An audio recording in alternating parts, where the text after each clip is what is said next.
Hello everyone, and welcome back to another Painting in Place. I'm Scott, and today, well, we get to work on Fury, the mini that has been submitted by one of our audience members. It's going to be a pretty special day today, and I'm pretty excited.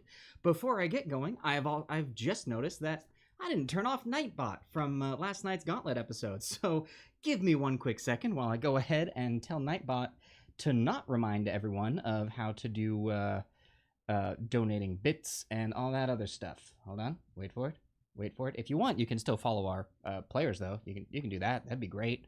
Yep, there it is. Nightbot, let you know how to spend bits. Go away. And now we'll just turn on the one that will remind you that we have a YouTube channel and all that good stuff. There we go. Stupid bot. Come on. Let's see here. Well, with that being said, Crom the Crusher, hello. Are you, sore from crushing it? Ben, great to see you as well. Lazy Gothy, Eric, hello, and Brioni, good to see you as well. Let's see. Oh my gosh, I just destroyed everything. Hold on. Ladies and gentlemen, we're off to a great start today, aren't we? I just wanted to look in the chat and see who was here. All right, well, yeah, I think that's it. Cool. Oh, I'm already so giggly. All right, well, let's go ahead and just go right into it. Let's pop on down to our main camera here. You can see that we've got our wonderful little mini from MrAwesome, who I hope will show up. Oh, hey, already we're off to our daily camera shake brought to you by our upstairs neighbors. If you guys are watching, love you. We just poke fun at you. Anyway, we've got this wonderful little rogue, I believe he said, from MrAwesome in the chat, printed off rather nicely, and the paint has, hey, there's MrAwesome, hello. The paint has just dried. We gave this a nice coat of Army Painter's spray rattle can of uniform gray, and the reason that we do that is gray is a nice base color to start working with and go from there. Also, you get a little heavy-handed with the spray can, at least I do, on 3D printed minis. And the reason for that is since I use a layer printer, you can still see some of the layer lines. If you get a little heavy with the paint, that will actually fill in those lines. You lose a little bit of the details, but the mini ends up looking a little smoother in the end product. Hey, Beladro, hello, how are you? So that's dried, and we've gone ahead and we're still doing a little bit of cleanup on the 3D printed bits. There's not much left. I've spent a good little bit of the morning to make sure that any little imperfections are gone.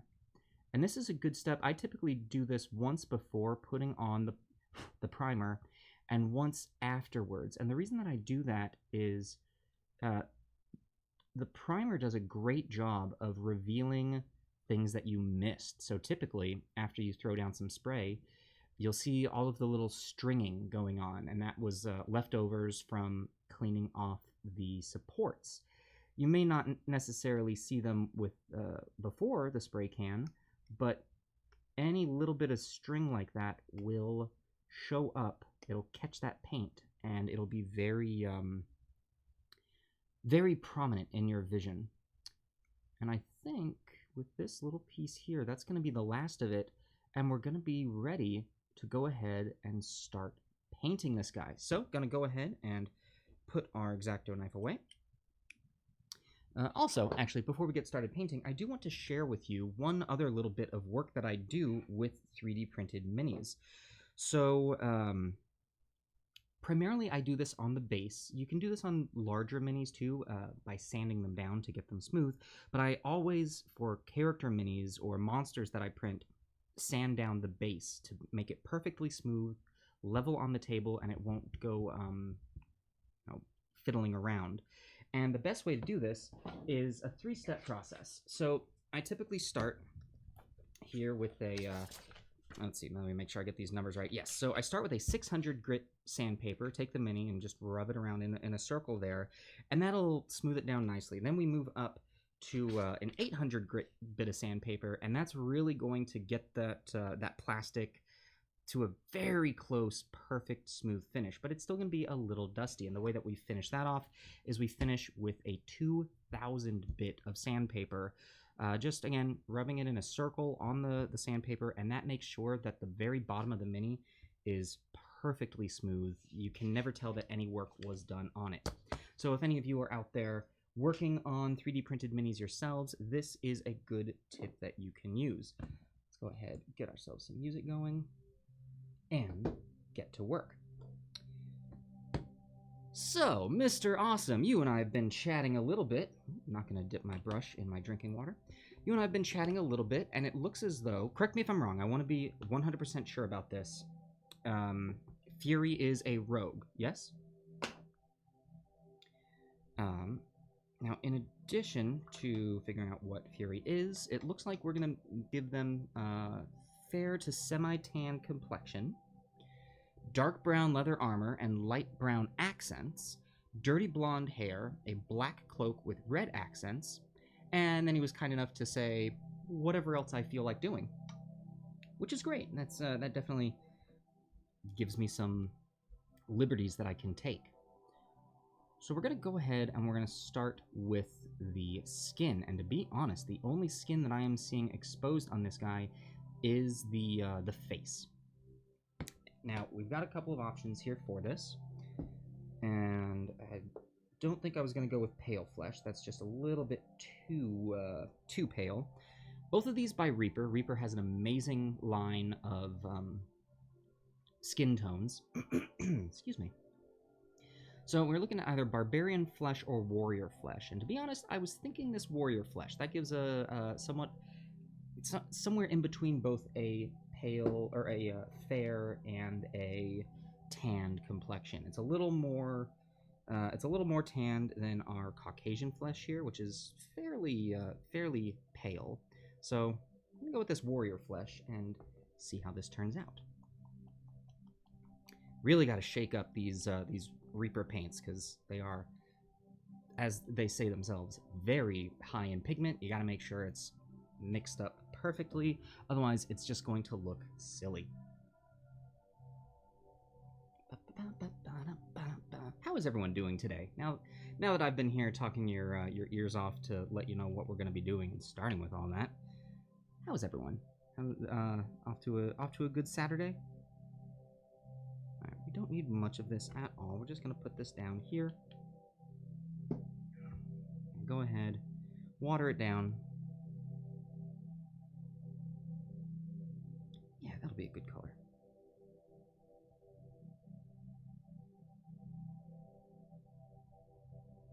And let's get started.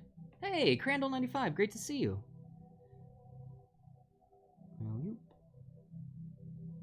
Now, I am hoping that we'll actually be able to finish this guy today. I think we can do Fury in one sitting.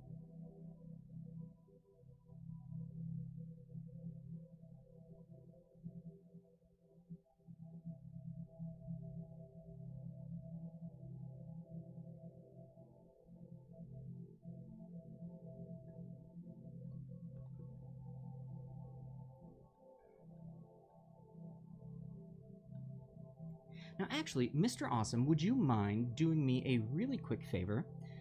You got me the file for this, but I want to make sure that I'm able to see every single detail in doing this. Would you mind, if you're able to, popping into your Hero Forge account, and there should be an option to take a snapshot, or even if you just take a screenshot of this, and then shoot that screenshot over to me in Discord. That way I can, if I ever look at this and go, what in the world is that? My printer did not do a very good job at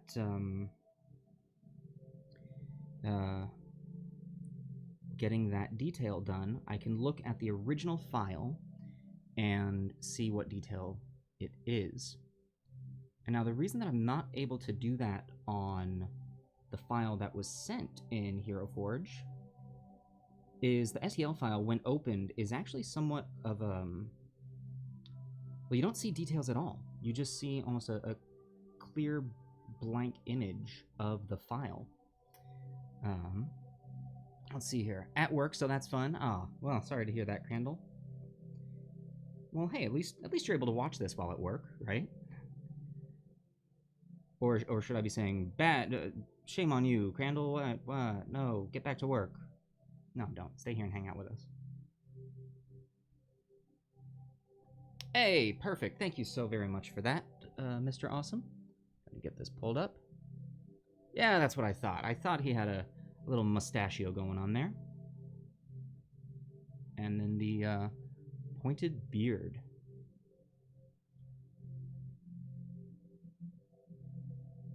Alright, we're gonna get one more pass with the flesh tone here, and then that should be it for skin.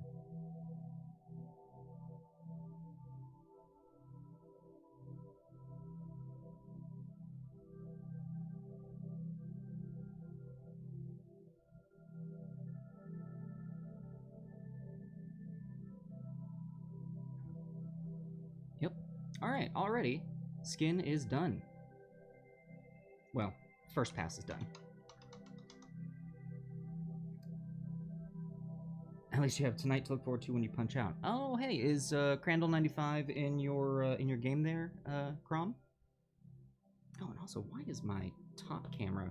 Sorry, guys, I am somewhat OCD, so I need to fix this, otherwise I'm going to lose my mind.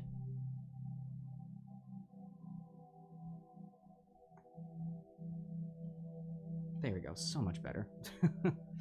Thank you for bearing with me on that.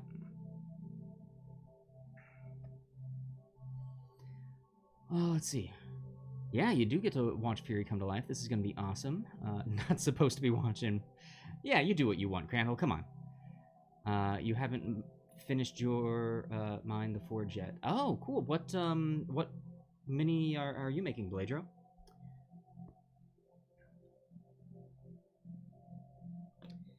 Alright. So, skin is done. Moving our way up.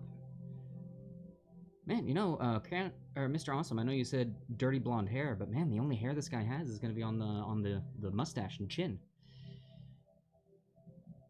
So with that, let's do that. Now, dirty blonde, this is kind of tough.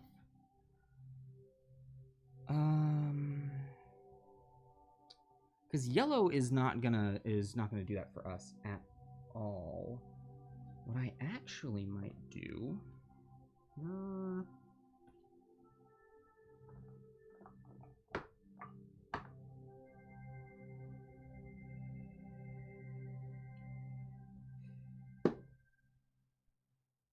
You know, we're actually going to use another skin tone for his hair, or his facial hair. If we're going with dirty blonde, we're going to go with youthful flesh. So it's going to look somewhat similar to the skin tone, but it's going to be a much lighter color. And in addition, we're going to end up washing it a different color as well.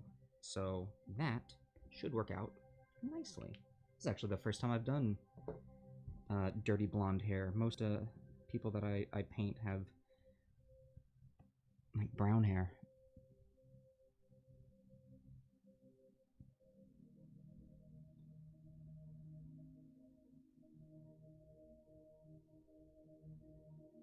Oh, and actually, as I'm painting this, I think I see a part of him that should not exist. And what I mean by that is a little bit of leftover print material that should have been removed.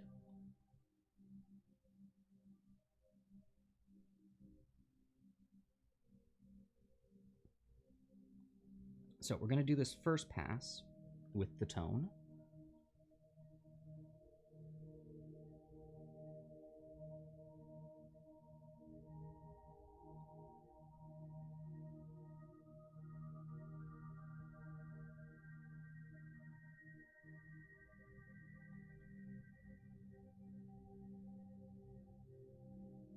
Brilliant. And then I'm actually going to go back in. Well, actually, underside here.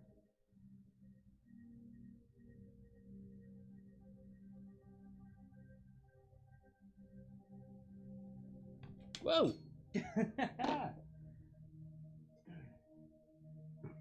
Guys, this is a sign. I start by not fixing Nightbot. I completely mess up my camera setup, apparently, and now I'm dropping things. Alright, so, X-Acto time. I'm going to take this very delicately.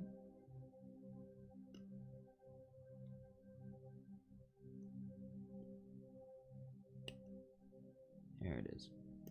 That is not part of his facial hair. That should be part of his skin. Okay. Now that that's been fixed... Yeah, it's the Saturday after the gauntlet, and... Boy, yeah, I'm... Why could I possibly be tired? Alright, now that that's done, let's go ahead and go back with our flesh color. Clean that up a little bit.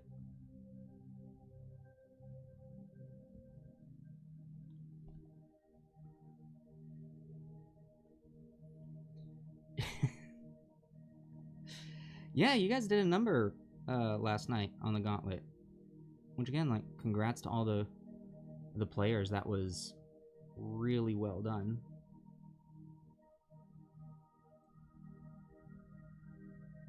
Definitely got a lot farther than I was expecting. Really, all in all, it was a great show last night.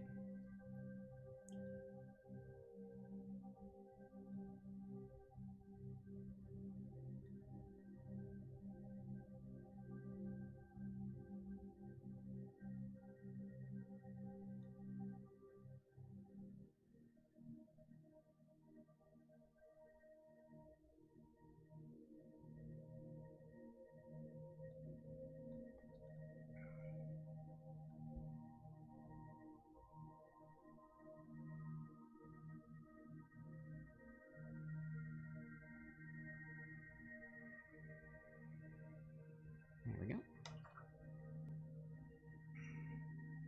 And while we let that dry, we're not going to go straight into touching up then... Oh, a little bit more flesh to touch up here. We're not going to go straight into touching up the facial hair. We're going to let the flesh dry. Otherwise, we'll get the colors kind of blending together. So what we're going to do now is go ahead and move on to the armor. So, for the armor, we're going to start with this saddle brown. This is going to be a nice dark brown color. Okay, come on.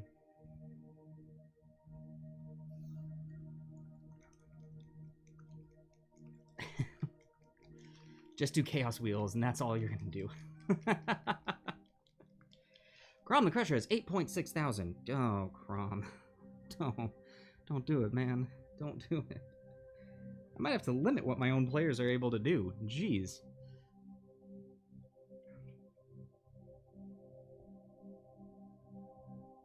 And you can't wait to hit the white and transform the Chaos Wheel. Now I will say, I have seen this going around in the chat a couple of times. I want to let everyone know that the white does not... It doesn't, like, change the Chaos Wheel per se. It is...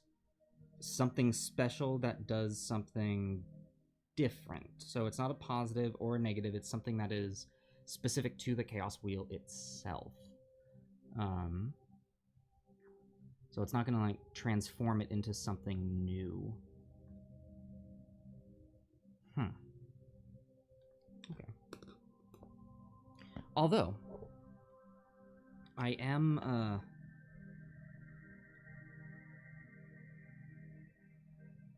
oh, that's fine. I am open to, over time, new things being added to the Chaos Wheel, old things being taken off, things of that sort. Alright, so this is actually one of my favorite armor choices on Hero Forge. I believe this is the Oh, it's something like the stealth armor, the stealth leather armor. The thing that I gotta do right now is figure out, okay, where is it? Where does the armor end, and where does the cape begin? And this is why that that image that you sent me, MrAwesome, is very important.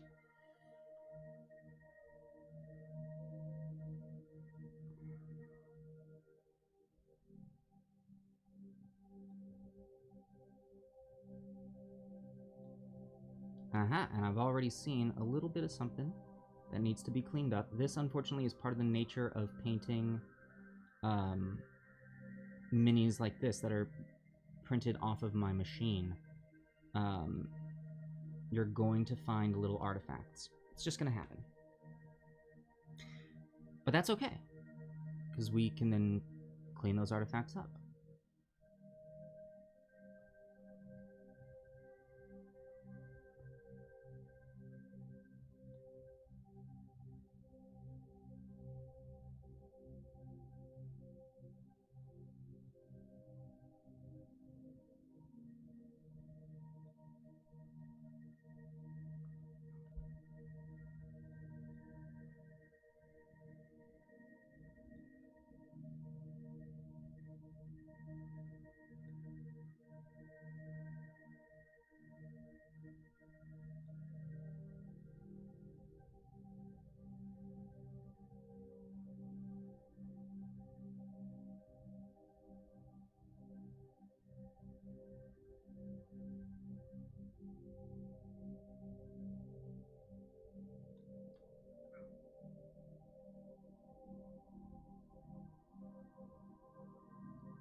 Oh my gosh, so much happening in the chat that let's see here. Double shrubs. Vaughn will probably stay blue until TPK or longer. Yep, no, you're gonna have to find out when Crom doesn't go back. Yeah, I should probably double the shrubs that show up. Yeah. That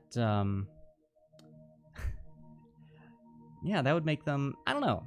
I put the shrubs on there to be kind of a not actually dangerous, just more of a more silly. And the neutral effects are a combination of things that are just silly, but then also things that... Oh, is that actually part of it? I don't think so. I think that's part of the support material.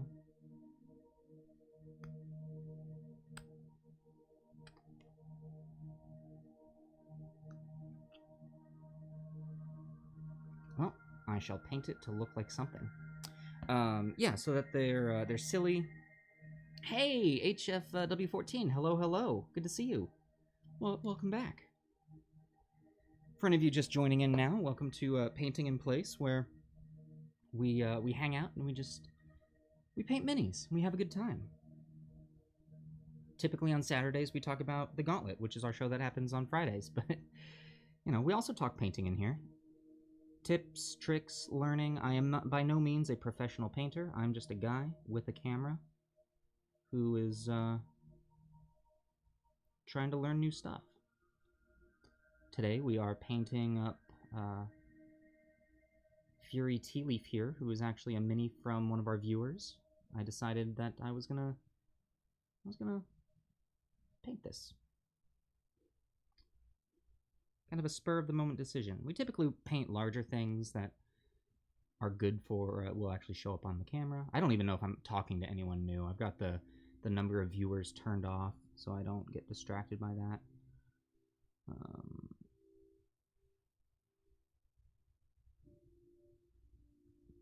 Because I should never be playing for an audience. I should always be organic and natural and be in the moment.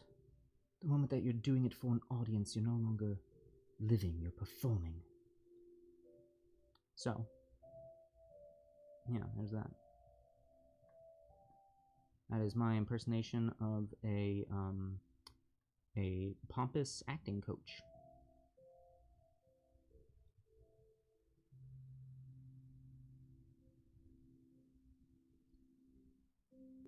Which I have had my fair share of.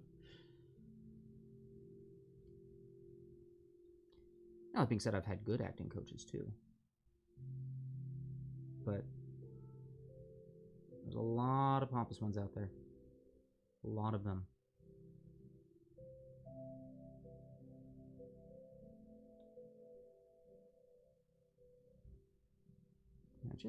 I would say in Los Angeles in general, but I think in life in general, there's a lot of people out there who think they know better than you and are going to tell you about it. And you just gotta learn to figure out who's real, who's fake, and all that jazz. Wow, MrAwesome, you've got a lot of belts on him, and that is going to that's going to take a while. I'm still going to try and do this guy in one sitting, which we're already 30 minutes in. Oh man, I got to rush. Maybe we'll stream for 3 hours today instead of 2. Okay, so that armor is drying. You know what? I'm seeing kind of some under, like an undershirt here, and I think what we're gonna do with that is we're actually gonna keep that a nice dark gray, similar to what we're gonna do for the cloak, but not as gray as the cloak. Are we just gonna leave that uniform gray? No, we might.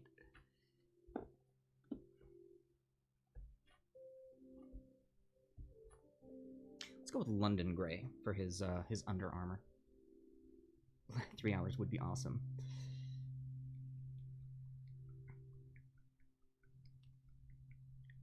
Oh yeah, you played with the Master yesterday until 6 o'clock. Lost all the money, artifacts, and armor, but survived. Oh my goodness gracious! Yeah, and I'm with Crom the Crusher. Did you guys ever find out what was in that locked chest? Did it turn out to be a mimic? Or was it a chest inside of the chest, and the chest that was inside of the chest, that was the mimic? Basically, Russian nesting dolls, but horrible. MrAwesome, you're about to grocery shop. I'll be back in a bit. All right, MrAwesome, when you are back, he'll be done. I'll be painting something. No. We will see you soon. Enjoy your grocery shopping. Also, stay safe. I forget that we're still technically in the quarantines right now. And grocery stores can be a nightmare.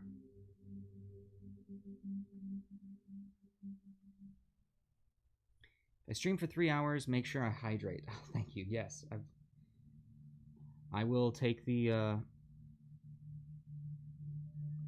break in there. Don't you worry. And actually, on that note,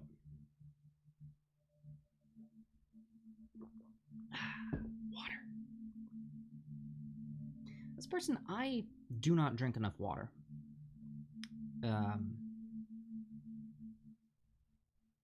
I've gone literally days without having just water. And not once or twice. Consistently I do that. And I know, it's not healthy. I can already, the chat's not going, but I can see where it's gonna go. I don't choose to do this.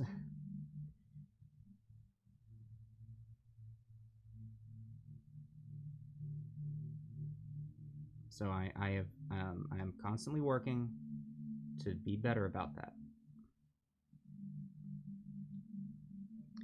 No, I didn't recognize.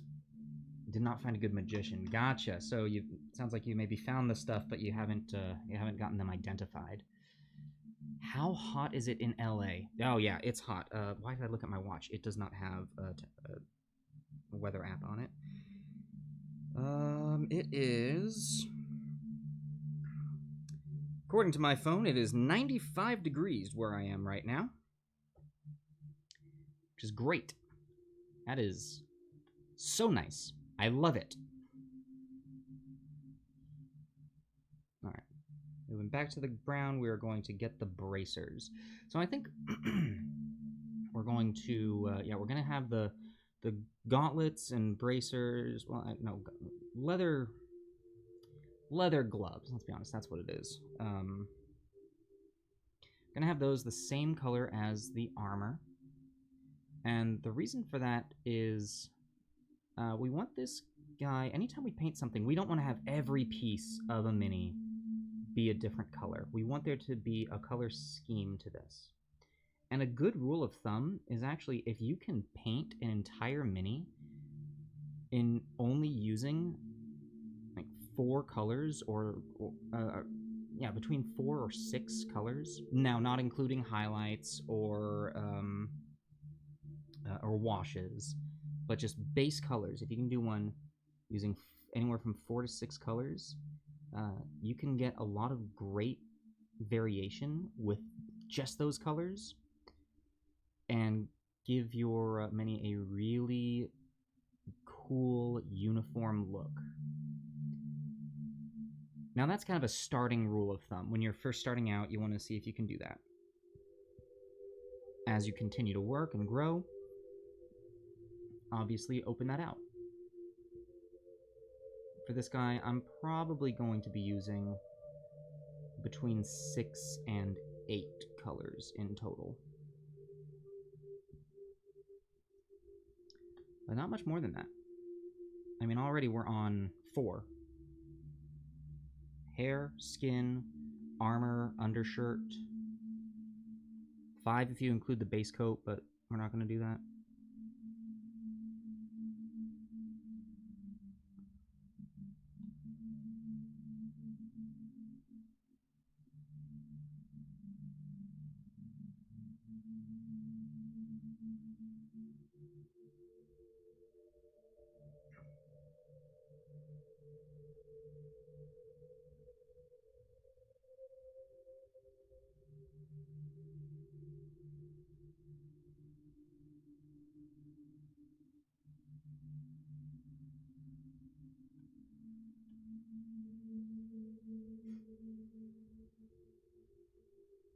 Ooh, 99 where you are, Brioni. Jeez. It's touching in 100 in Colorado? No! Not okay. Hey, Emmy, how's it going? How's work doing? Now that you're on your break. We're so happy that you're here.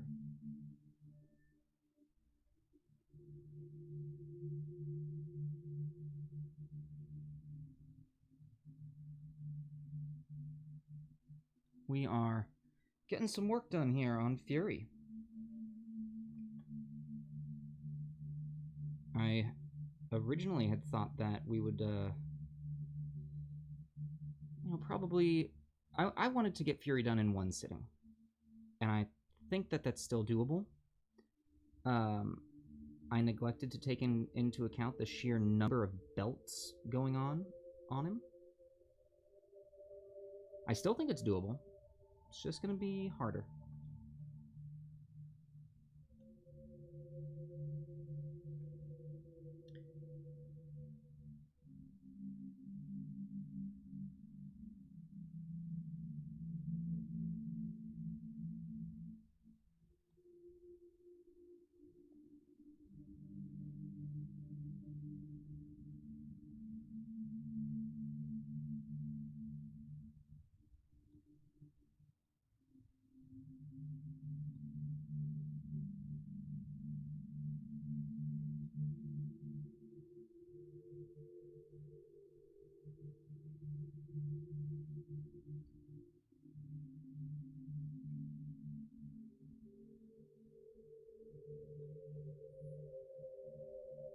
Alright, there's the upper body done. We're going to go ahead and have the boots be the same color. Now, I know what you're thinking. Geez, Scott, this is getting so boring. It just looks the freaking same. Well, calm down.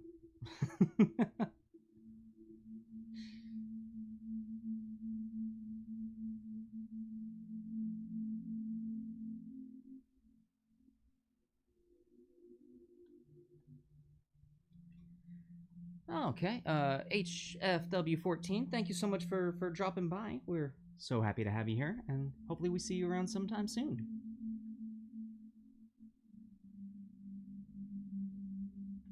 I'm gonna turn the music up here.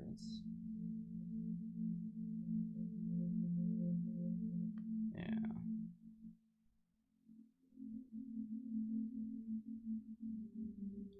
One of these days, I'll just run the music through the single computer, and then that way, rather than listening to it through my microphone, I can just have it actually playing to you, and you can hear top quality.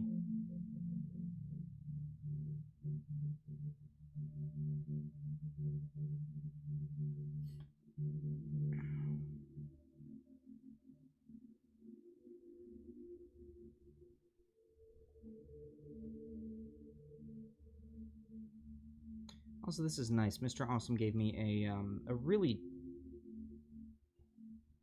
decent pose to work with. Some people, not naming any names, will they'll go really crazy when they do a Hero Forge mini. You know, they look at all of the options of, oh, I can put this stuff on them. Like, they can have something on each side of their belt. They can have a weapon on their back. They can have, they can have a hood. They can have a pet. They can have all of this stuff, and they feel the need to then put every single, like, fill every single item slot, and then, no, I mean, that part that I just said doesn't apply to you. That part that I just said does not apply to you. This next part applies to you.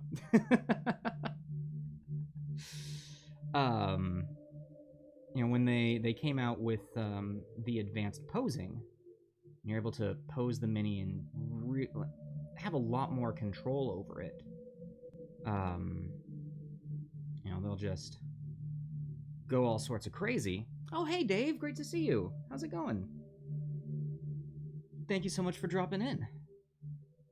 But yeah, they will, I know Emmy over here made a Hero Forge mini that I printed for her, that the sword pose was right in line with the face. So you couldn't really access the face. Now, Emmy's the one painting that one, so, you know, it's not a problem that I have to deal with. Now, in saying all this, I'm not saying that, you know, the people who fill out all of the item slots are nuts, or that people doing crazy poses are nuts. Hear that, Emmy? I'm not calling you nuts. It's on the record. Not.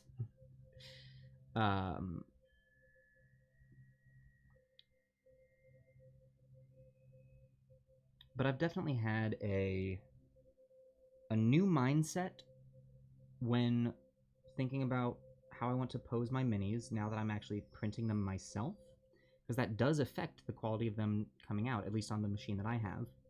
But then also, something that I've really noticed is a lot of the minis that I've designed, when you get really simple with what they have, with what they're wearing,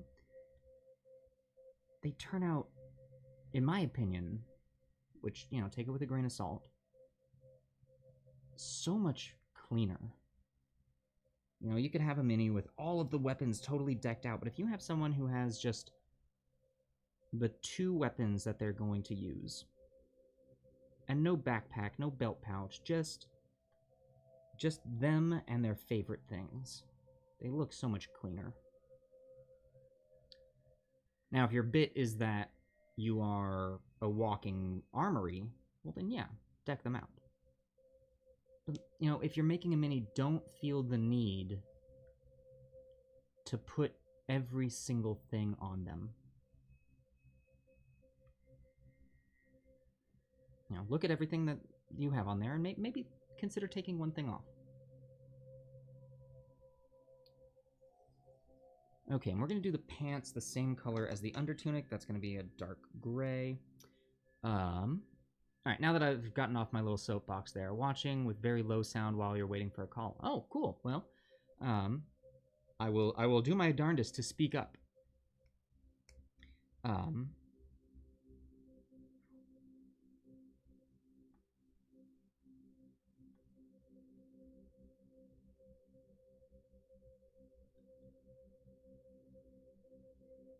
Yeah, okay, so for that, we're using this gray here.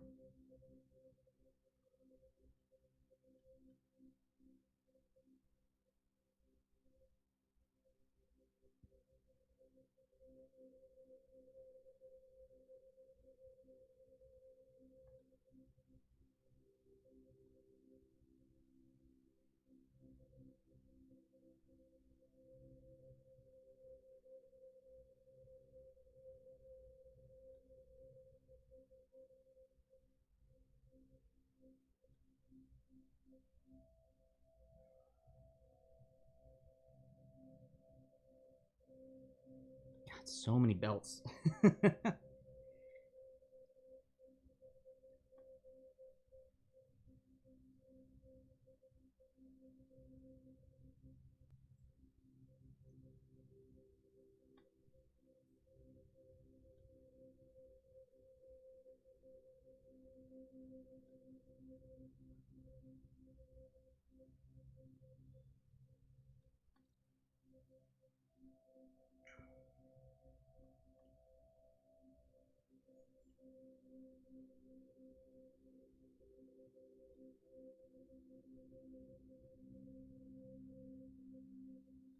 Actually, on the back here, I'm getting a little sloppy when getting the gray down onto the pants. I'm going over some of these belts. And the reason I'm doing this is I know that those belts are there. I know I'm going to be able to identify them and get them done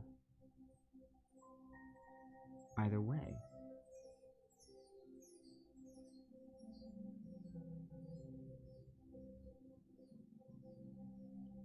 Okay. That is the pants. Most of the armor. Actually, all of the armor. The belts are not done yet. So now I got the cloak and the weapons. Let's get to it.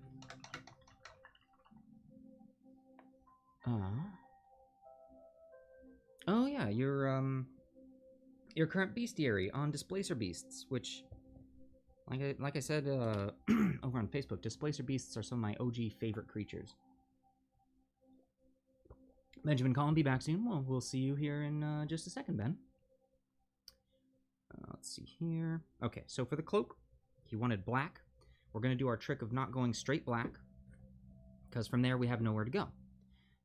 Instead, we are going to go with a German gray from Vallejo. Almost black. But that way, when we get to washing, our washes have a place to go. Oh, you've already got the mini of the Displacer Beast, Crom, huh? Oh, that should be fun. Let me know how that turns out.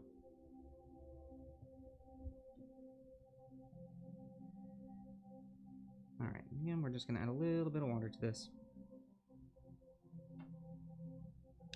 And away we go. Shwink, shwink. Nice broad strokes. We're able to cover a lot of ground on this cloak to start.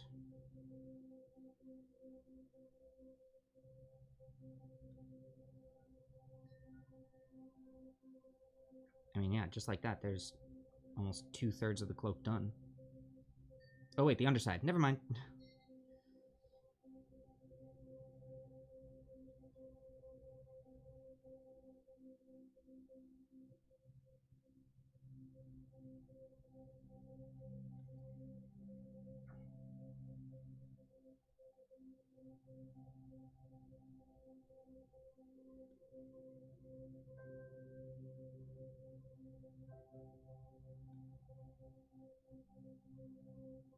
Also, you may notice I have switched up my holder. Normally I hold my minis on a wine cork, and now I'm switching to an old medicine bottle. And this is just giving me a lot more room to grip. Now my fingers aren't cramping up as much. So,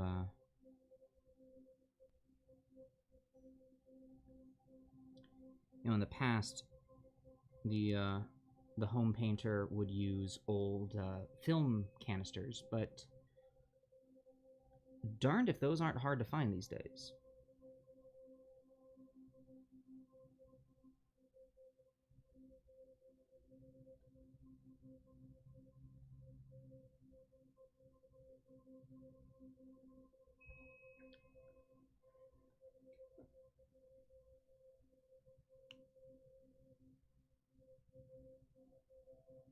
Oh, that's a really nice suggestion there, Dave. The brush upwards with purple and...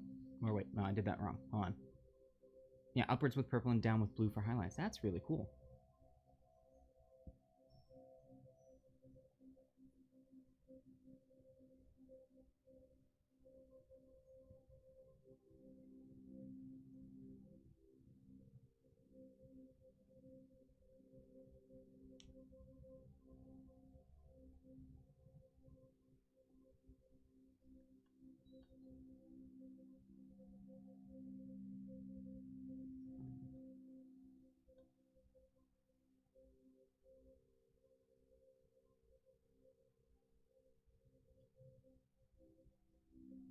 All right, that's coming along nicely.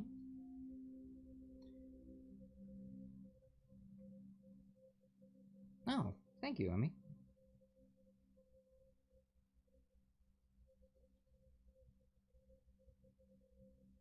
You can get a lot done with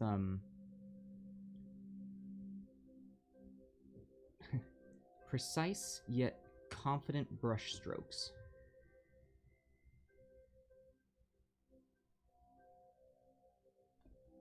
You know, in the areas that you've got plenty of room to work with, just going ahead and really laying it on. And then once you get to the areas where it's delicate, that's when you can slow down and take your time.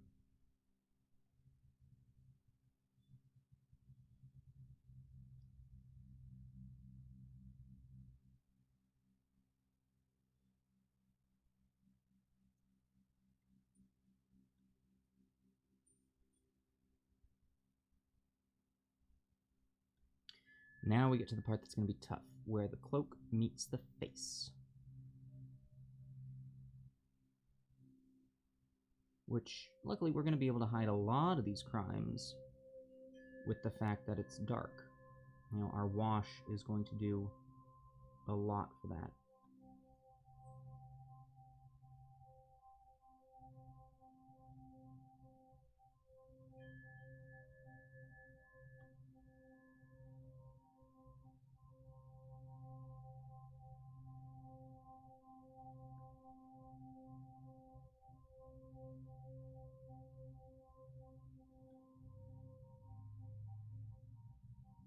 And there we go, just like that, done.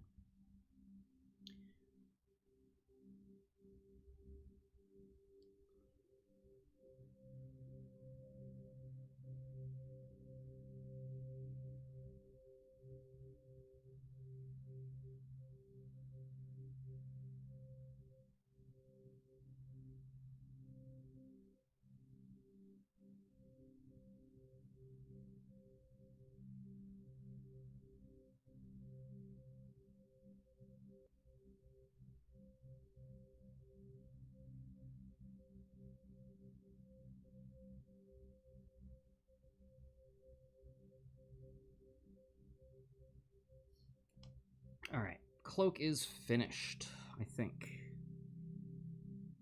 Yep, cool.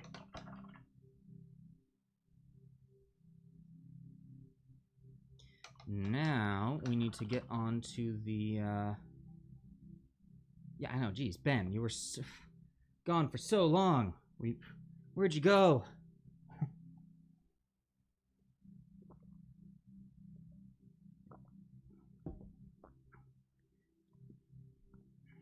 I know we've got Nightbot now, but it's just not the same. Okay, so now we're gonna go, we're gonna hit these belts. Oh boy. There's so many of them. And what we're gonna do for these is we are going to use a lighter brown for this. So we've used the saddle brown for the main armor. Now we're going to, now we're gonna move into rich leather. That'll be good. Again, this is by Reaper. I really need to get one of those like paint mixing machines. I don't know if that would be worth it or not, or if I'm just, you know what? No, I can do this by hand. I'm fine. So actually, before I forget, let's go ahead and write this down. Armor, saddle brown, cloak, German gray, face was warrior flesh, hair is youthful flesh. So much flesh.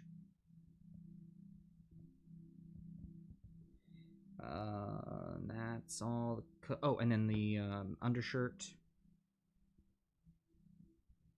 Where's London Gray? And belts. Rich leather. There we go. My little bit of chicken scratch. Emmy, it is time for you to go back inside. Well, thank you so much for coming by. I hope that work goes well for the rest of the day. And we'll see you when you get back to the tavern. Thanks for coming by.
Whew, Nelly, these belts are gonna make me lose my sight.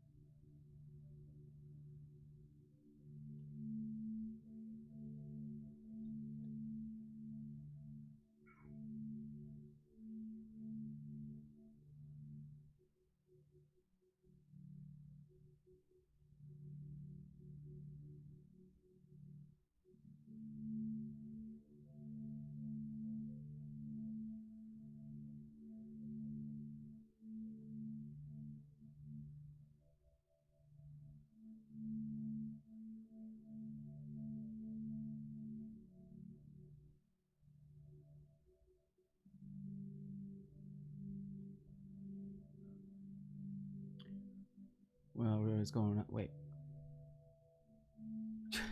Crom, stop extorting the gauntlet.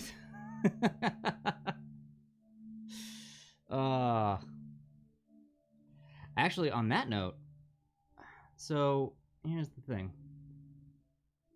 We're looking at adding more shows to our lineup. We're getting some great audience response, and we'd like to grow our audience, and we think that the best way of doing that is to have some new, diverse shows on our channel. So actually, Crom, maybe after the post-show hangout today, you and I can talk a little bit about that. However, if that happens, I might have to start saying that only bits donated during the gauntlet count towards the players. Mostly because I'm going to have a hard time keeping track of all that. In addition to that, with another show on our channel, and another way for people to start racking up inspiration points, we might see our first bit of inflation. Inflation? That's the right word, right? In the cost of stuff in the gauntlet.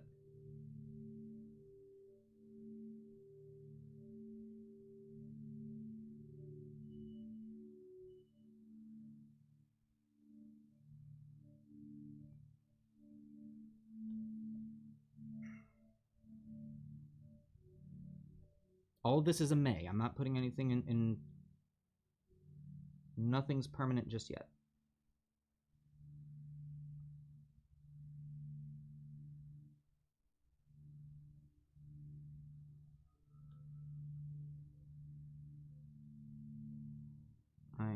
always reserve the right to change my mind. Which is an amazing ability that we all have. I feel like people should use that more often. You know?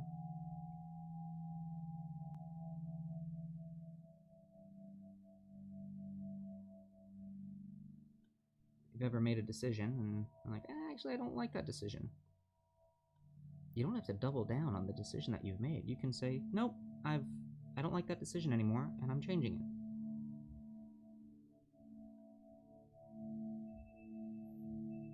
Spoonkins, no, I just got enough from mass healing.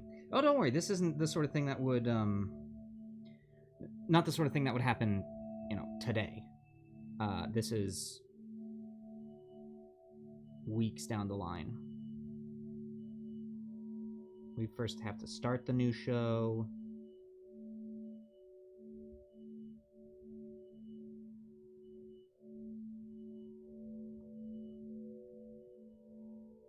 We then have to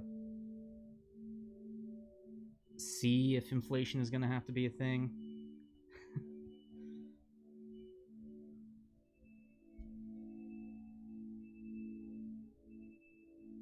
Yeah, don't worry, you've got time. You'll have time to use mass healing in the next couple of episodes.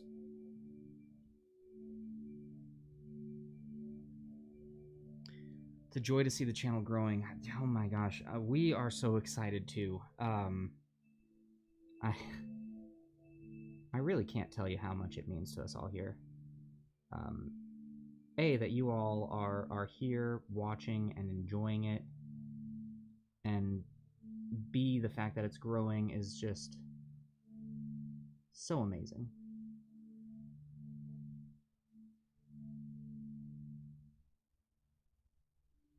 Oop, just got some brown on the cloak. That is okay, though. We can always go back and fix our mistakes. Am I doing on time? Okay, yeah.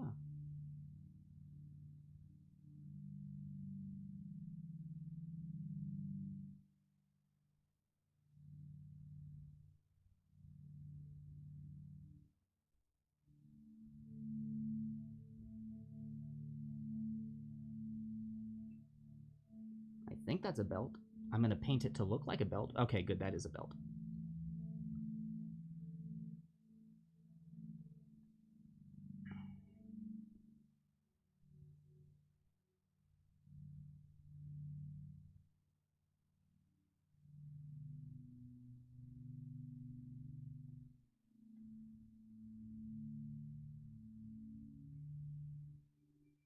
And his waistline's getting a little messy, but that's okay. It's okay.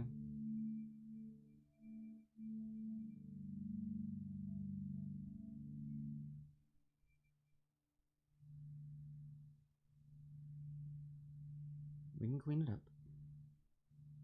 Dang, though, he is looking... All right, let's do everyone's least favorite trick.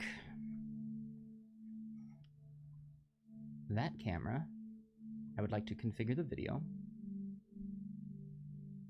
I tried very hard to get a new camera setup working for this. We even got a capture card. Unfortunately, it just didn't work out. There we go, that should do. Here's how it's looking so far.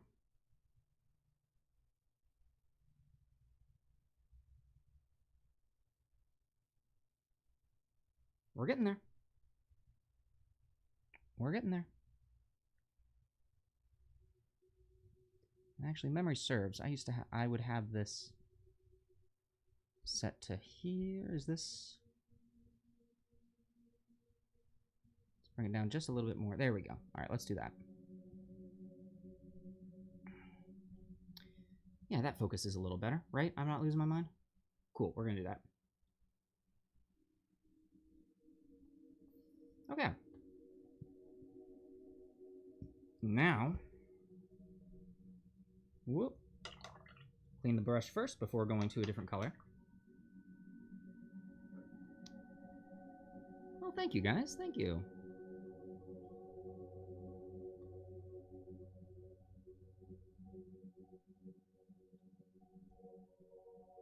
And again, right now we've used 1, 2, 3, 4, 5, 6 different colors. That's all we've done. Probably going to go above my little rule that I was preaching on earlier today, but that's okay. Rules are made to be broken. It's not really a rule, it's more of a guideline. Alright, we're going to clean up that facial hair a wee bit.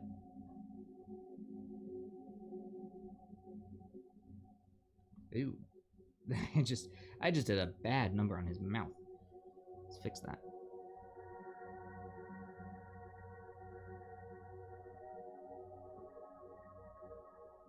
Well, that's a new section that I'm going to have to clean up, but that's okay.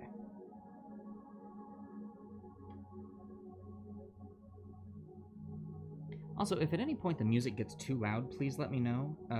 I've got it pumped up to such a degree that to me it sounds deafeningly loud. But I know it's not being directed right at the microphone. So,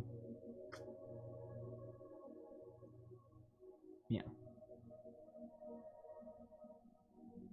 Alright, time to do this belt pouch, which is going to be a different brown. We're going to do the belt pouch as fur brown. Fur brown has a nice red coloring to it. This is by Army Painter. Sound is fine. Perfect. Perfect. Yeah, it's one of those things that here it's like, oh my god, that is so loud. How is this not the worst audio quality ever? But, you know, it works. Alright, we're going to put the colors that I've been using here.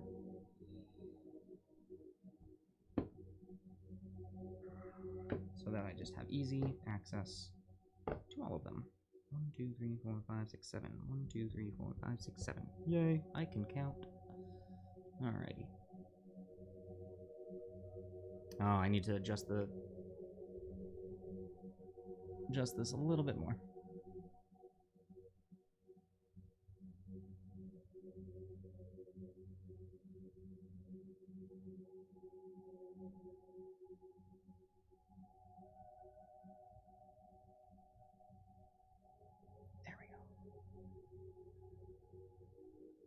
There we go.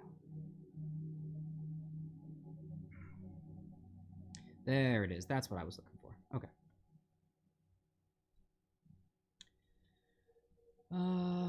Okay, so belts are pretty much done. Let's go ahead and go back and clean up his pants. Right, I was just about to do the belt pouch.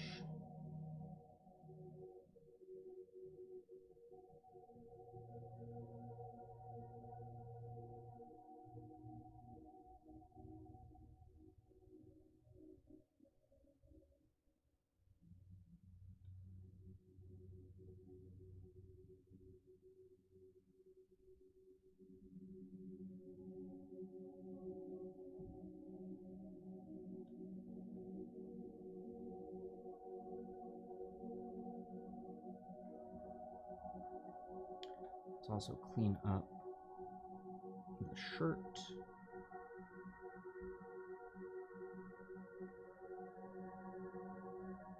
Good.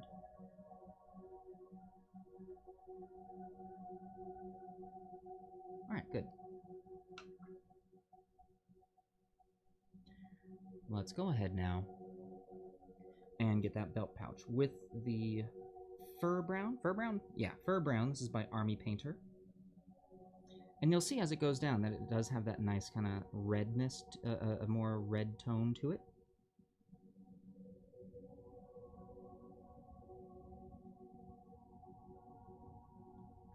Now, my reasoning for doing this a different color, beyond just making it stand out from the mini and not blending into the rest of the browns going on, is I actually, when I paint all of the items on the mini, I try and think of it in terms of character. I try and think, okay, which items were bought at the same time, and what was maybe bought separately.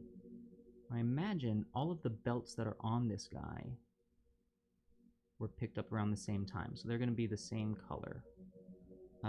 They seem to be part of his armor, but this pouch, I think, would have been he would have acquired over time, and so that's going to have a different color to it because he didn't buy it from the same leather worker. He didn't, picked it up from somebody else who maybe then dyes their leather a different color. And just in that much extra thinking, you go beyond painting a mini to telling a story with your paint job. And that, I think, is one of the most difficult, but also one of the most important leaps that anyone can do as a mini painter. To stop just painting and start telling a story. That's why weathering was always one of my favorite things to do whenever making a prop. Because when you make it look dirty and grungy, you really get to decide, where has this thing been? What has it gone through? Okay, with all that done, let's go ahead and paint the crossbow. Now, the crossbow itself is going to have 3 different colors associated with it. The wood of the handle is typically one color, along with then the, I can't think of the word right now, the actual bow portion of the crossbow. Now, those woods would typically be... you can do those as either the same color or as separate colors, because you can say, oh, well, they were made of the same wood, but you could say, yes, but the wood of the handle was made to be stronger and sturdier, whereas the wood of the bow was meant to be more flexible. I'm going to do them the same color. But then that middle section there is actually going to have some metallics to it as well. So I'm going to pull out my good old trusty oak brown. It's one of my darkest browns that I have. This is from Army Painter.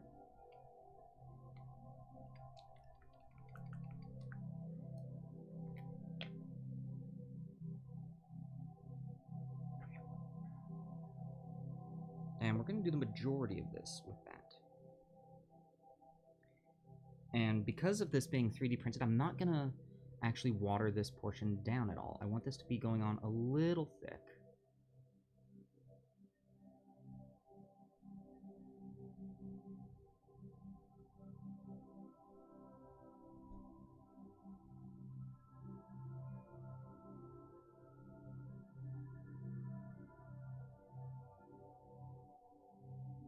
Because as it goes on thick, it's going to fill in those print lines and help me to hide those crimes.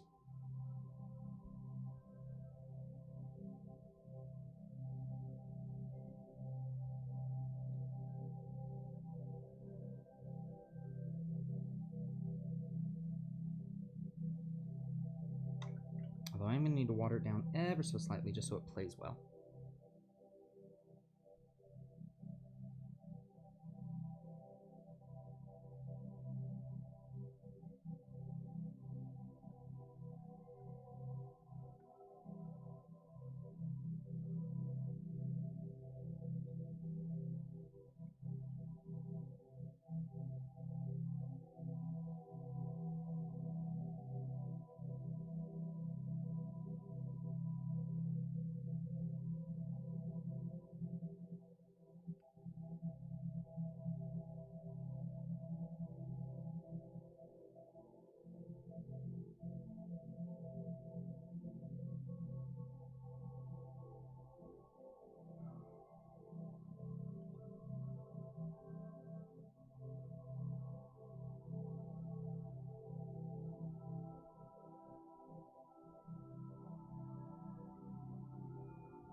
go. Alright, this is coming along nicely.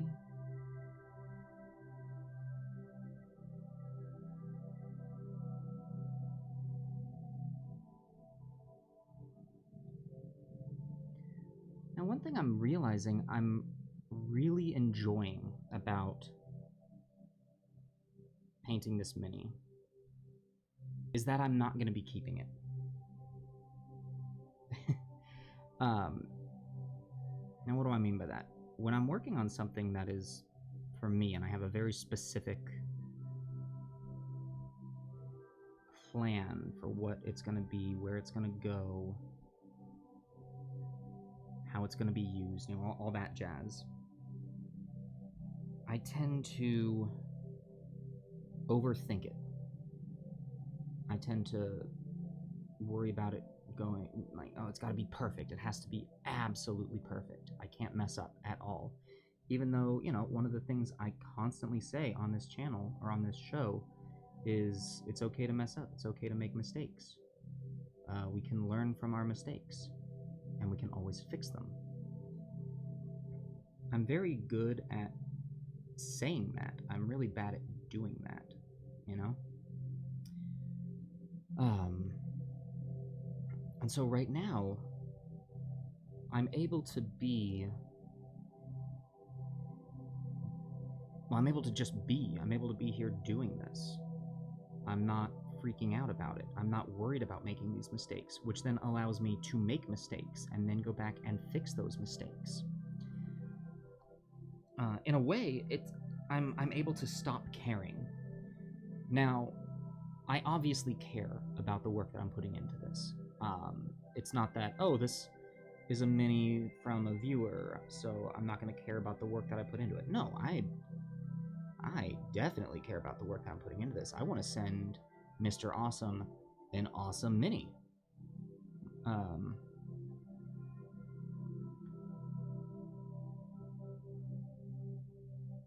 But I'm able to turn off a lot of my over-caring, I guess is what I'm trying to say.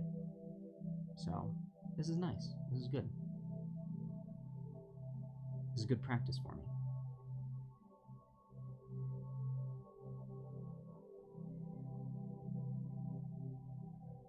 Alright, there's that.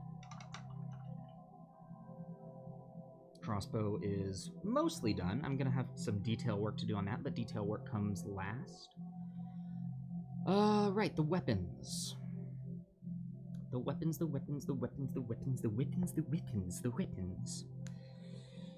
Typically for the weapons, I'll do non-metallics, and so I like to use a lighter gray for that to make it look kind of silvery. So let's go ahead and get this ash gray going on. This ash gray, needs some cleanup. Whoa. There we go. This ash gray is, oh wow, that is all over me. By Army Painter. There we are. And we're going to use this for the blades of both the sword and the dagger.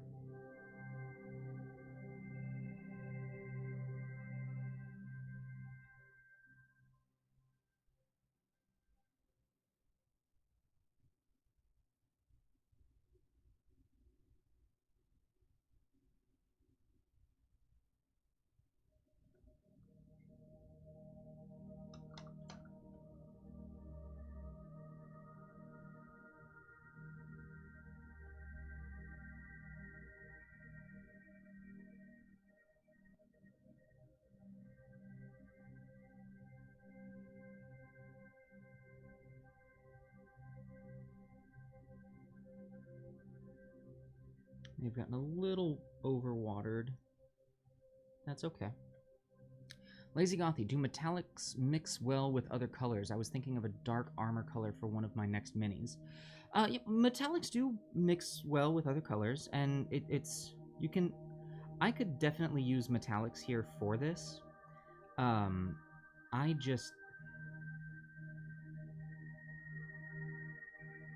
I haven't used metallics often, and I find that I can get similar effects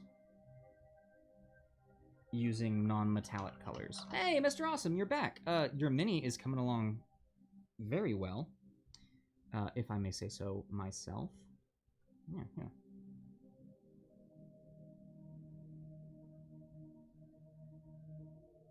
We're actually almost done with the base layers and going to be getting ready to move into washes here.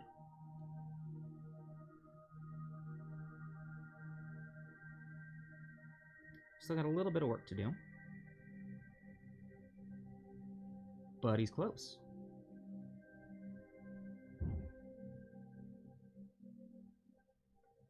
How was the grocery shopping?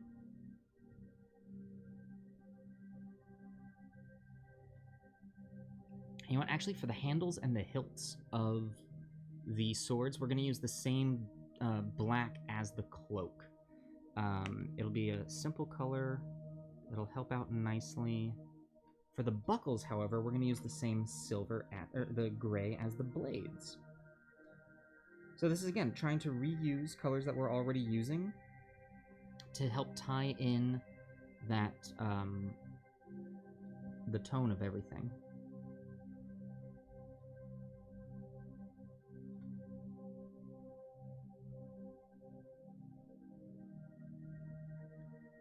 Well, thank you, MrAwesome. I'm glad that you're liking it.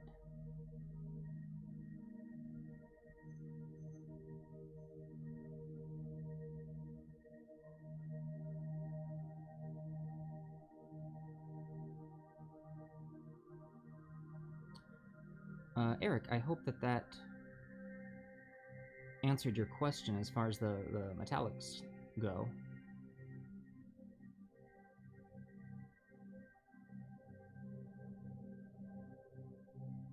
And the reason that I don't like using them, I know I've talked about this before, but I'm going to go ahead and talk about it again real quick.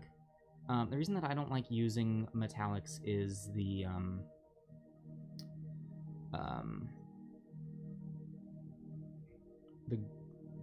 glitter that they put in the paint. I find that once I use that, it gets in all of my other paints. Yeah, that's it. That's exactly it. Okay, we're looking pretty good here. I think we're gonna use the same oak brown for the actual platform that is on. Where did I put that? There we go.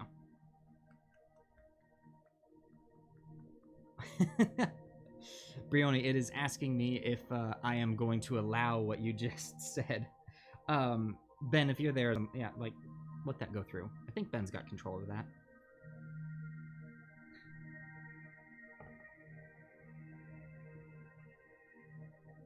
Oh, no, hold on, I got it. Yeah, allow it. It's okay. It's a thing.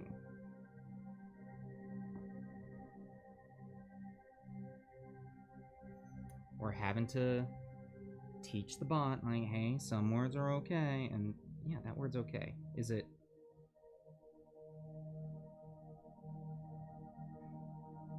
I mean, I could see maybe some people would take offense to that, but calm down.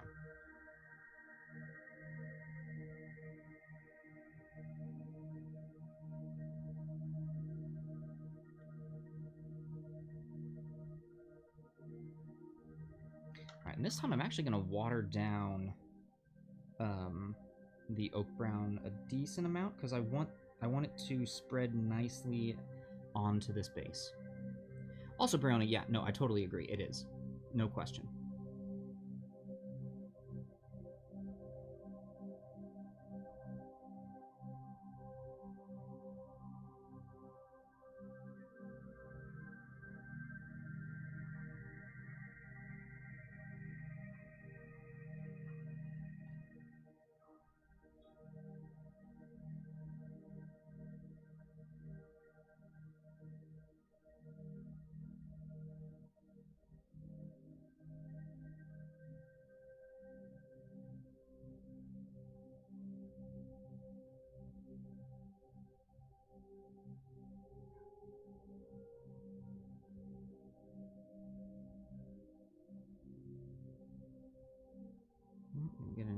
those nooks and crannies, and right there on the edge.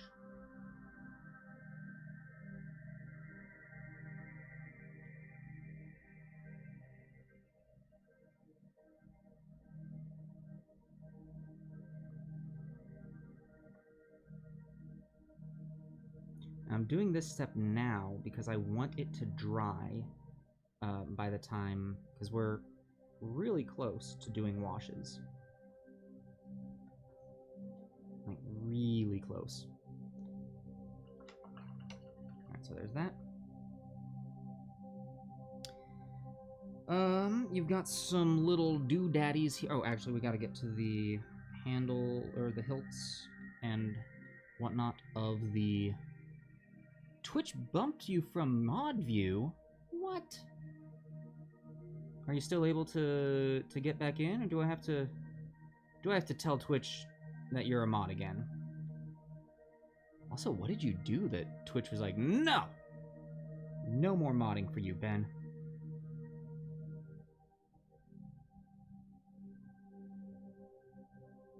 Okay. It's all good.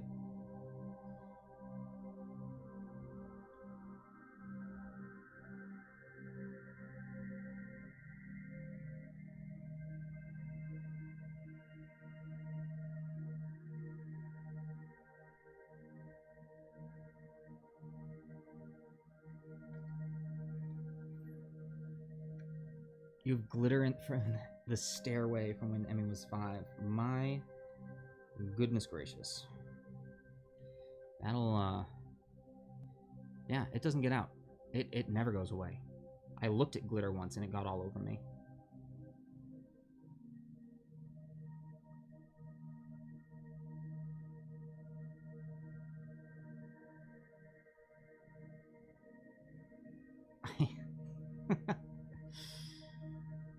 Alright,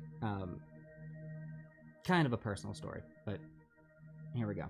I was dating this girl once, and I had worked on a school project, and glitter was involved, and it was one of those, like,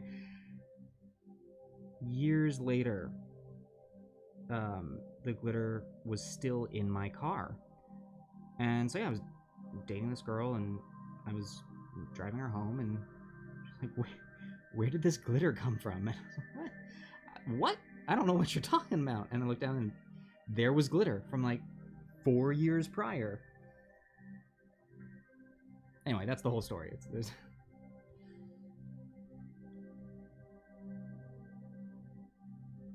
just one of those, looked like a compromising situation even though it wasn't.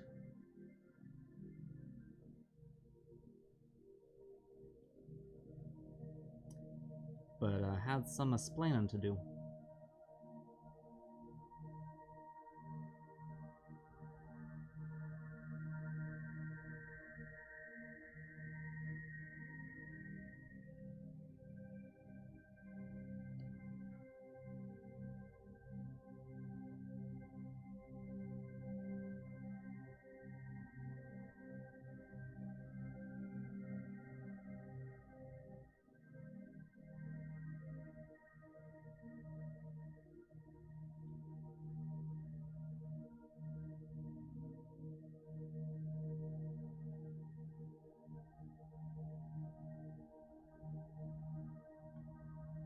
MrAwesome, I have a question for you.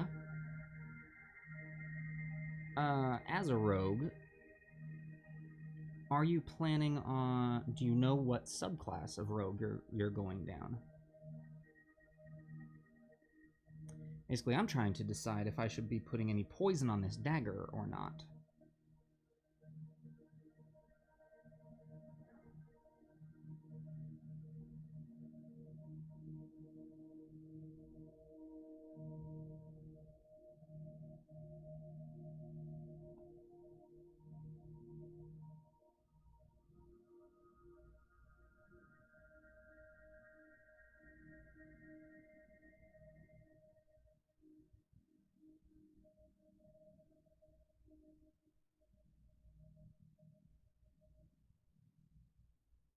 Alright, well, in order to get that spot, I had to get paint on something else.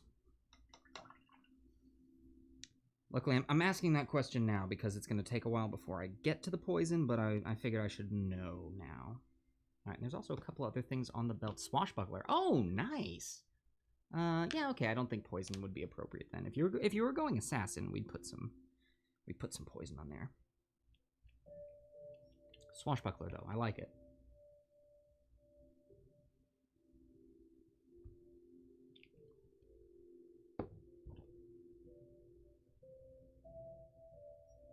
All right.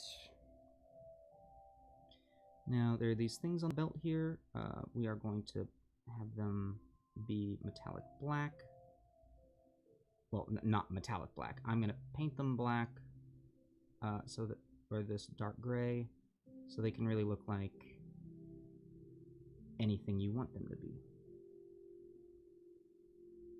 And then I'll give them kind of a metallic sheen that I'm not going to be giving the cloak, so they will look different from the cloak, but they will also kind of blend in with the cloak at the same time. So Swashbuckler, huh? Are you guys... Does the story take place on the ocean, or did you just go, ah, Swashbuckler, it's cool, I like it? I'm not saying that a Swashbuckler has to be on the ocean, but a Swashbuckler, I thought I'd ask.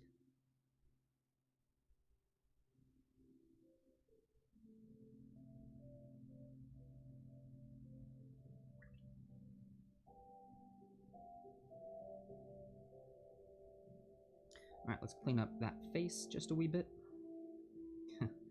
Oh, that's a face that needs cleaning up. Nah, it's good.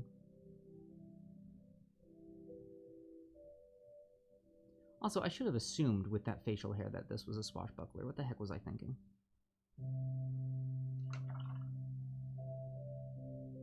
Alright.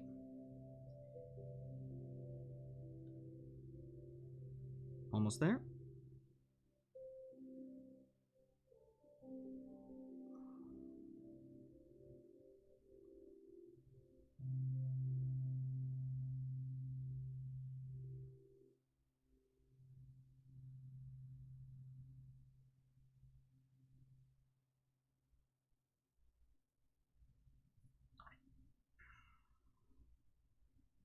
See some touch-ups on the gloves here.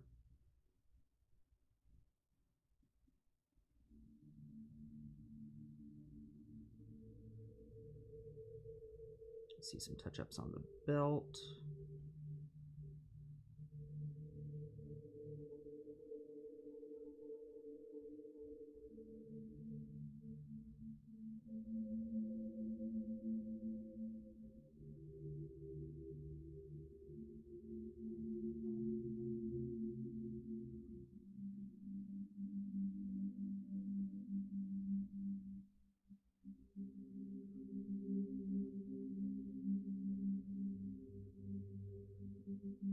Although, I think most of that's going to get hidden in the wash. A little bit right here, where the hood meets.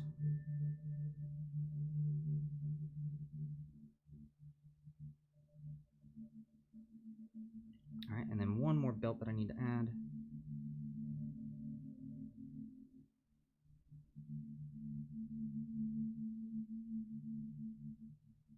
There we go.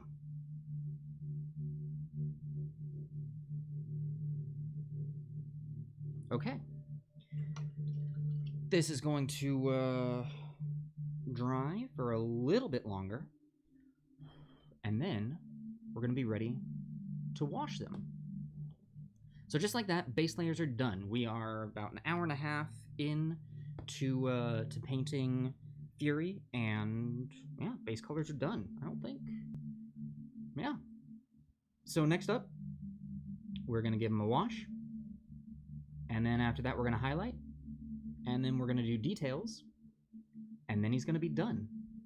It's going to be close, but I still think that we are on track to do this in a single sitting.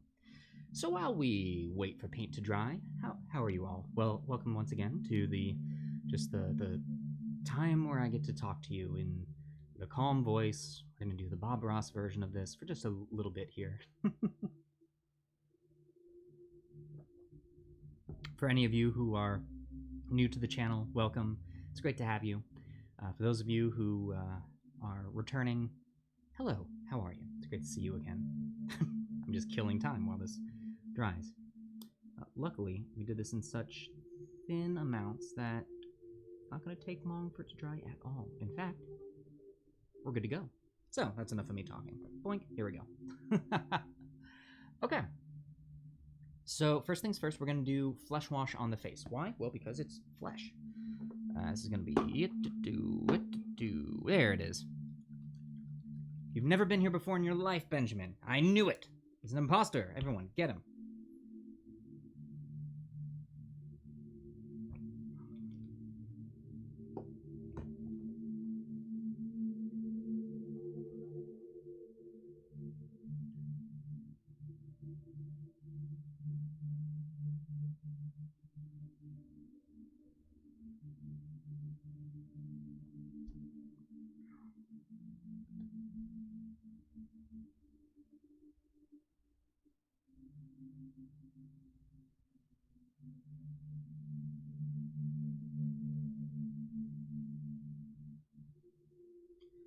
As the flesh wash goes down onto the face, my goodness, it already starts to come to life. Look at that. Your wife looked up the swashbuckler. It's a really cool class archetype. It definitely is. Yeah, they can do a lot of really cool stuff. Okay, well, we're going to wait for that to dry. Here's what I'm thinking. MrAwesome, I'm going to cheat slightly. There's a lot of detail on this guy. Now, I could go through and go, well, I'm going to do the armor in the brown wash. I'm going to do the swords in Nuln Oil. I'm going to do the pants in Nuln Oil. I'm going to do the whole thing in Nuln Oil, except for his face. I think. Actually, no. We are going to do most of his body in Army Painter's Strong Tone. Now, it's actually been a while since I've used this. And then we're going to do the cloak in Nuln Oil. And that's really going to do that. That's what we're going to do. Okay. I'm not going to cheat as much as I was saying. Yeah, I do appreciate that in 5e, there's really a lot of options for everyone. Every single class has a lot of options available to them. Wow, you can tell I haven't used this in a while. That is gross. I need to go through and clean my paints.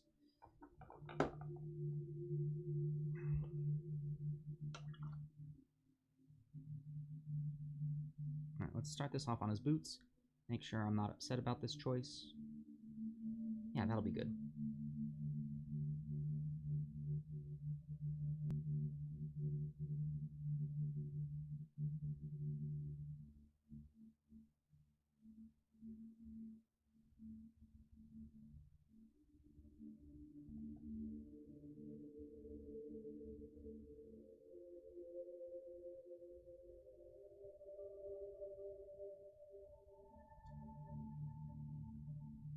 Anyway, what was I saying? Right, in 5e there's a lot more options for all classes as to what they want to be, whereas in...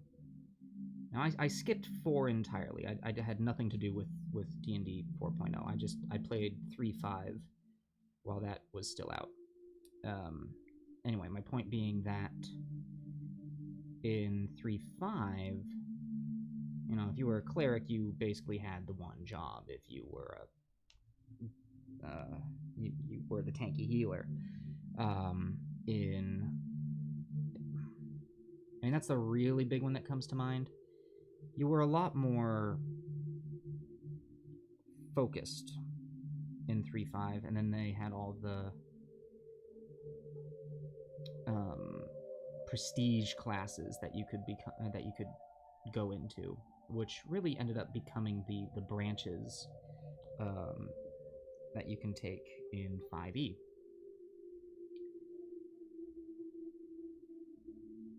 Anyway, I'm just saying 5e did a good job.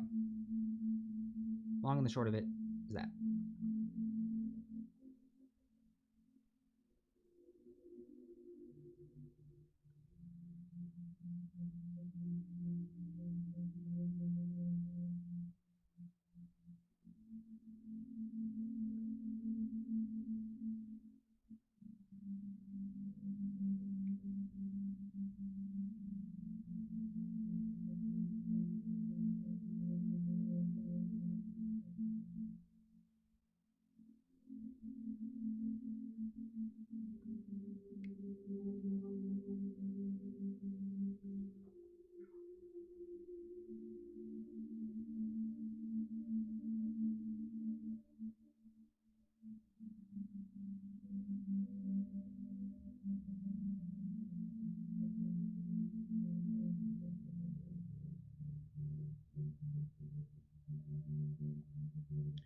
There we go.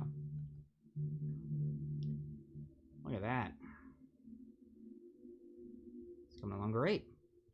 It's a shame Cleric doesn't get a goodie at 3rd level like the other classes. And it's true. You know, he both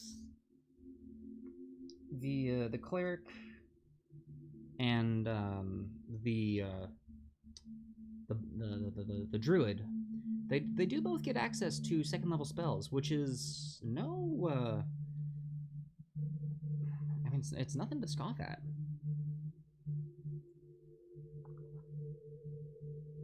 Oh yeah, you can finally play a Dwarf Wizard, which is impossible in early editions. Also, spellcasters are actually a viable option now, whereas before, you know, with their level 0 spells, you could run out of those spells and be royally screwed and have to rely on everyone else. But now with cantrips as a thing, you're okay. You're good. Went from 3.5 to Pathfinder and then 5e. Nice. I never actually have played Pathfinder. Dwarves and elves couldn't pick classes. Oh my gosh, yeah. Wow. Eric, that's... You go back before me. That's fantastic. Technically, the first thing I played, I want to say, was a D&D. But I didn't know what it was at the time. It was... Oh, I forgot the crossbow. It was back when I was sailing, and some Swedish kids on another boat had it, and we played with them. And they spoke broken English. I spoke and still speak 0 Swedish. That's what it is, right? God, I'm gonna feel so stupid if I just messed that up. Why did I put Strong Tone away? I'm using it.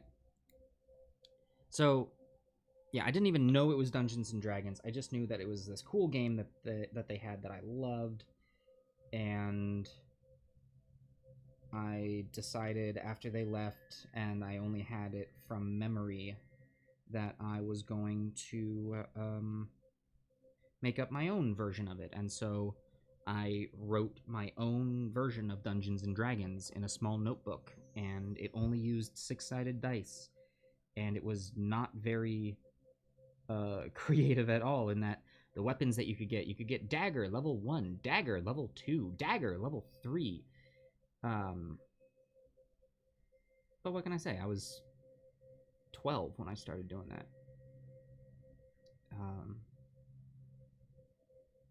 But then, yeah, so then I eventually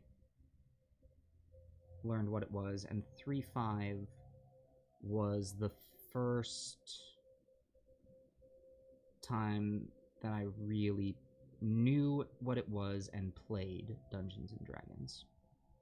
Actually, no, not 3.5. Technically, the first rulebook that I have is for 3. So, and I still have that. I still have the book. It's right there over on my shelf. My very first rulebook, which technically does not belong to me. It belongs to my best friend from high school, Dylan, who... It was his. We started playing together. And I've told this story before. I don't need to go into this. All right, there we go.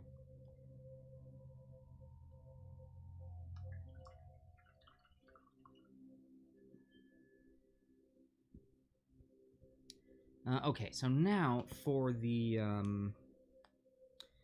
While we're waiting for that to dry, we are going to do the facial hair. And to get that dirty blonde, we are actually going to use Citadel's Seraphim Sepia. This is an excellent color, like golden yellows and whatnot, and this is really going to give us that dirty blonde look. And it's going to just make that look so much better. Yeah, there it is. Perfect. And just like that, we're done with that. Favorite class with the psionics. Such a lack of love for the class. It's so controversial.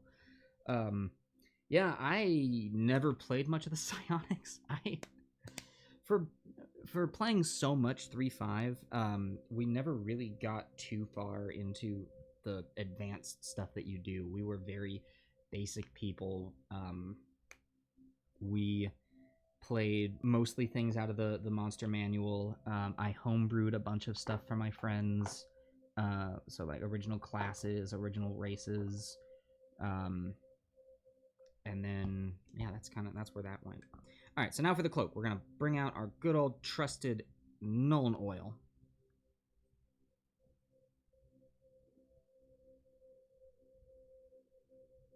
Alley-oop.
And oh, you just bought the color. You just bought Seraphim Sepia. It's a good one. Highly recommend it. Oh gosh, this pot is so annoying. Hey, RJ, great to see you. How are you? Thank you so much, man. Yeah, I'm happy with how this one's coming out.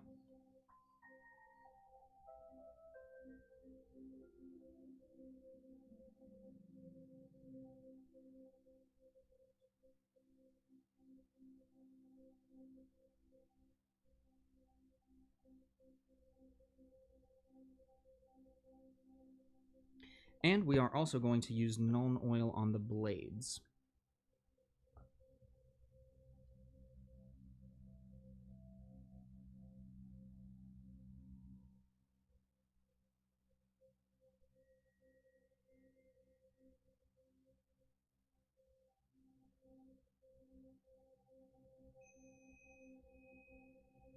You all rest and recovered from yesterday, RJ? It was a... Oh, Nelly, you did a lot. I mean, heck, that... Your multiple wild shapes definitely kept the group up. And then that freaking haste that you got. Also, who spun that Chaos Wheel? I can't remember who spun the Chaos Wheel that gave you haste. Seriously though, I'm gonna say MVP of yesterday's gauntlet. That was epic. All right, and then while that is drying, we're gonna go ahead and bring out our Agrax Earthshade. And we're gonna use this. Actually, no, we're gonna use a different color that I haven't used in a very long time. We used Strong Tone. No, we're going to use Agrax Earthshade. I lied. So, Agrax Earthshade, we are going to use this on the base, the wood, the planks that he's standing on.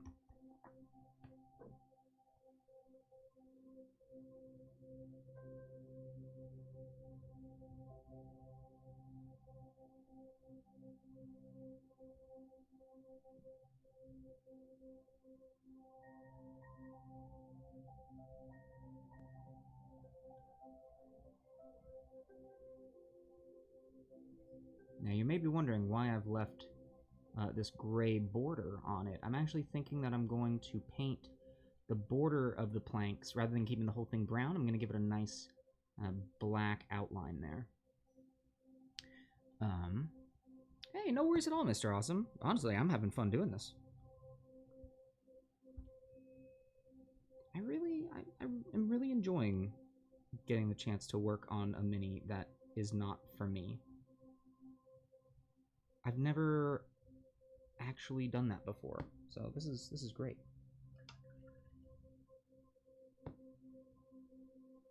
All right, now for the long bit of having to wait for the washes to dry, but as we do so, there he is. It's looking pretty good. Let's see here. Fire Garnet Snake, our local shop has about 12 Citadel colors and 1 brush size, but we caught what you could to support them. Thank you for doing that, actually. I haven't had a chance to tout it too much here, but I am a big believer in supporting your local game shops. You know, they, especially during these times. Anyway, so here's what we're gonna do. We gotta wait for these washes to dry. I have been painting for almost 2 hours now. We are going to do this for a 3rd hour, because I think with a 3rd hour, I am going to be able to finish him entirely, which should be great. I'd love to be able to do that.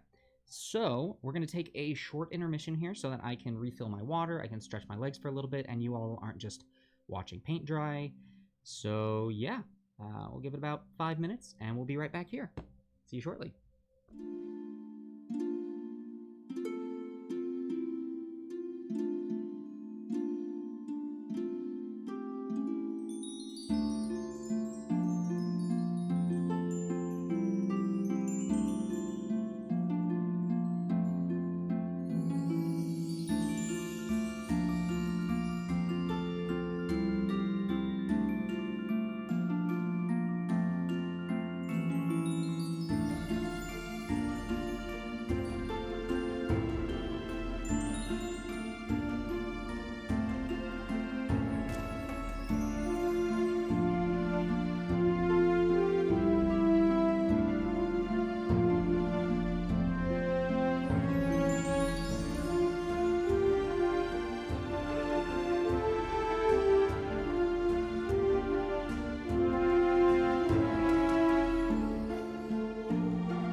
And we're back, and my goodness, I go away for no time at all, and the chat just shows up with shrubs, you guys. Oh, yes. Oh, and a few deer, yep. Yeah, no, we actually, let's talk about that for a second. So we, after last night's gauntlet, we actually have quite a few more, well, quite a few more. We've got a couple more emote slots that are opening up, and hopefully, get in my water, we're gonna have some new emotes that are being rolled out. And we do have one emote that is going to be painting party specific. We're gonna have a heart with that has some paint splatters on it, so that you guys can have a heart and share your love. But yeah, and then also our tier 3 subs, which I think we only have one at the moment. However, our tier 3 subs are finally getting a really cool emote, so that's actually currently under review from Twitch. So yeah. Alrighty, so oh, and also the Deermon, as we are calling it, that we believe is going to be rolled out into the tier 1 subscribers here shortly, because we're giving tier 2 subscribers something new and cool. So yeah, that's all I'm going to say about that. We've got some of this that has been drying out, and we've still got a little ways to go for it to get 100% dry. However, I do want to, while we take that time, I just want to take this second to give a big old shout out, thank you to our our patrons. I always keep wanting to say Patreons. To our patrons, you guys are really helping us out by going above and beyond your subscriptions here, and it means the world to us. It helps us out to continue to grow, and it is, yeah, we get cool stuff from you guys, and we hope that we get to give you cool stuff back. Yep, I think that's going to be that. Let's go ahead and pop this back down. Boink, onto here. You can see we've still got a little bit of shine from things that are not dry yet. However, a lot of this is dry enough that I can then go through and clean some things up. In particular, well, not just clean things up, we're going to add some highlights. MrAwesome, it doesn't show upgrade. Huh, that's weird. Let me see here. Manage subs and click show all tiers. Yeah, no, I don't know if I... Well, let me see if I can figure something out here shortly. Maybe? Maybe? Maybe?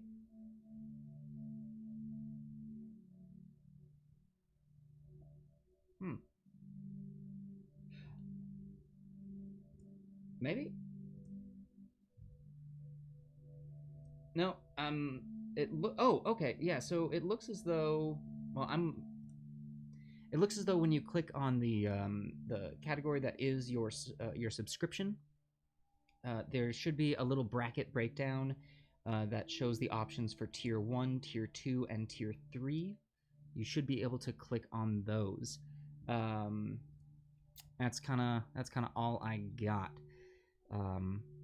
Hope that oh yeah, and if you're on mobile, unfortunately, I don't think there's much that we can do. Sorry. Sorry, MrAwesome. All right, with that, let's go ahead and get to highlights. We're going to start with the face, and in order to do that, we are going to start with the original color that we were using, which mine is drying out slightly, so rather than putting more on there, I can just get a little bit of water to try and revive it. There we go. Actually bringing the palette on here fully. And there we go. Just like that, our paint is brought back to life. So, highlighting him is going to be very easy. We're just going to hit that nose. And then we are going to hit the cheekbones. Actually, I am going to need to... Oh man, that is very dangerous. I should not put my water there. I'm going to have to put a little more warrior flesh on there. Right now, it is too... there we go. Too watery, and with that, it's not sticking exactly where I want to go with the highlights. So we really gotta make sure we do a good job there. There we go. And also, let's get this down to a very fine tip point.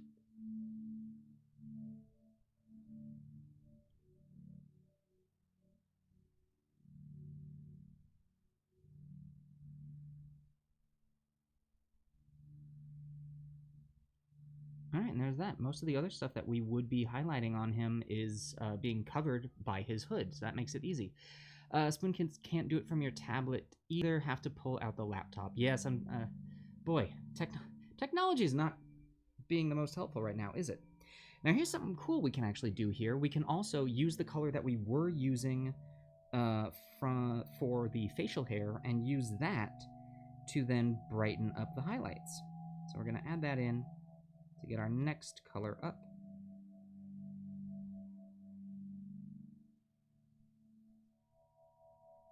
Also, thank you guys for wanting to spend so much effort to figure out how to upgrade your subscription. Like, that means a lot to us.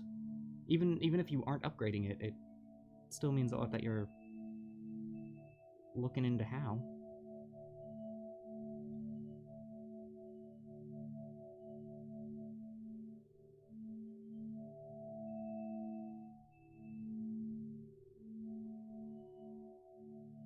Alright, and that's going to do it, I think, for highlighting the face. Very simple on that one, actually. We didn't have to go through a lot of detail. It's much easier to highlight flesh than it was for us to highlight the, I mean, it's flesh on the drow, too, but it's a lot easier for us to highlight, you know, not blue skin. So with that, let's go ahead and go back to our belt. So for our belts... Actually, no, we need to do the armor first. Actually, no, we need to do the hair first. My gosh, guys. What's... Ben, where are you to tell me wrong layer?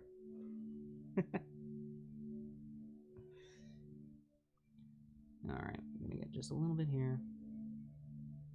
Boop, boop, boop, boop,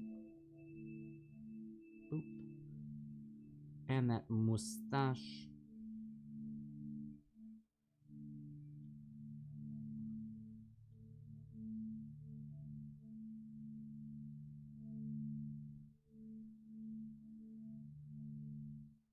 And there we go.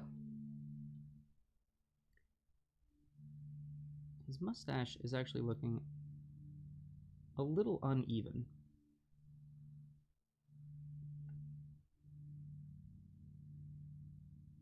So to fix that, let's see about lengthening it just on this one side.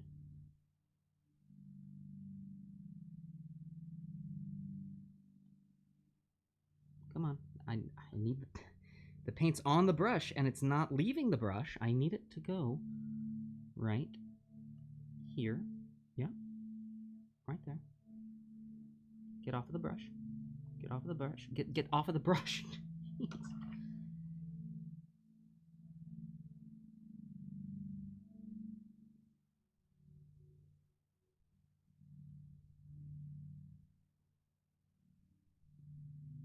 There we go. Much better. Good lord, that was harder than it needed to be.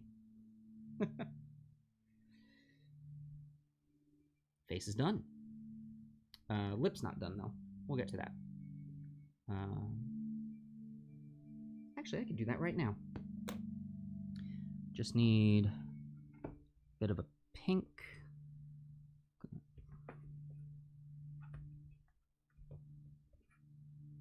Brown rose. Brown rose is good for this. Now, if I join a tabletop game, I've got an awesome mini... Yes, you do.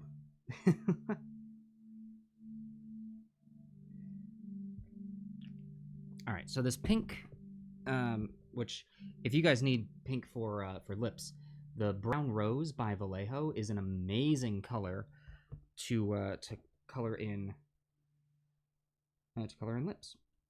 Now, we only do the lower lip. The upper lip does not get a lot of highlight. Just the lower lip.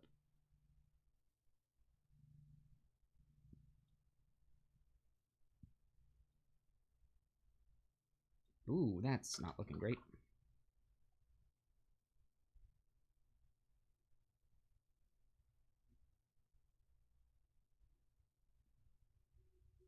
There we go.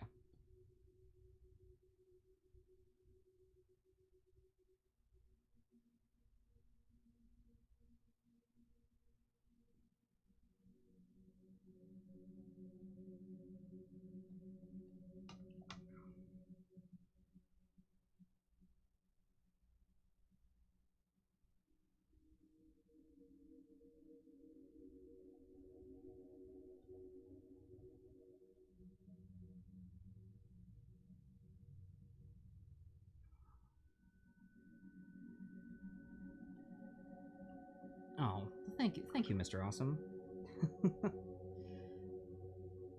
Okay, armor. So we're going in with our original saddle brown, and we're just hitting.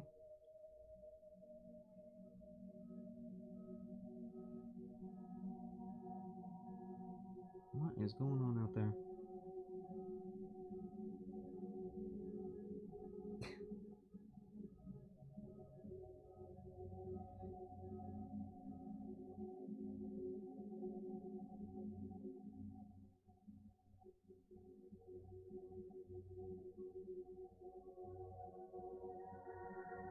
Oh, whoops, that was not...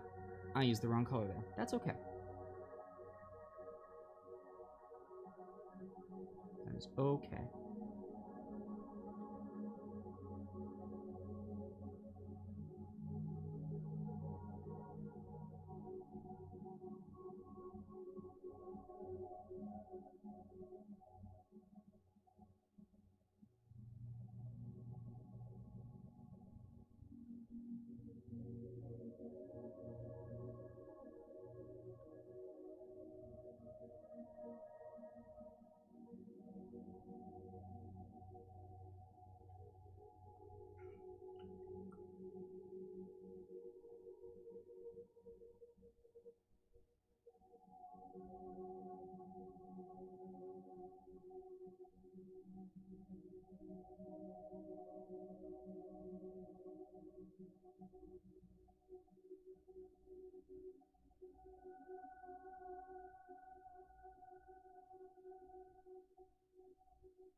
Yeah, I should turn the air conditioner on during that break to see about getting myself some respite from this heat.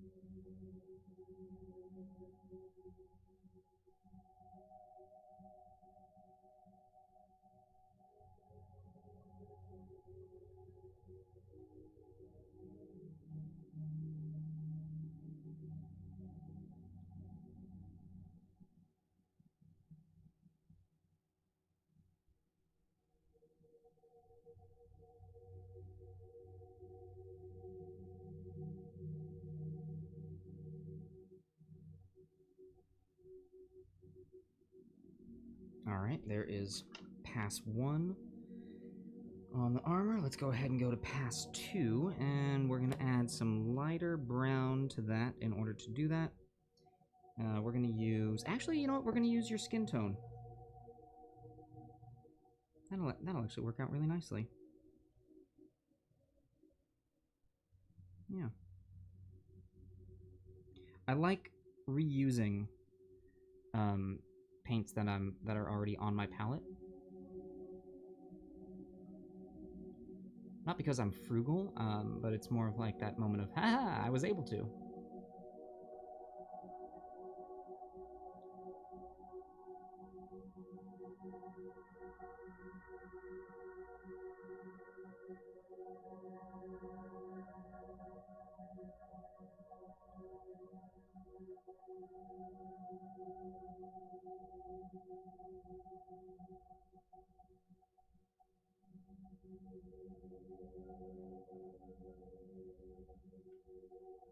Let's see here.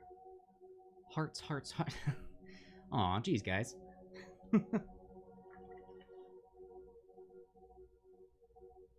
Let's turn this over, because that is getting pretty soaked.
Ah, I did it again. I put the wrong highlight in the wrong place.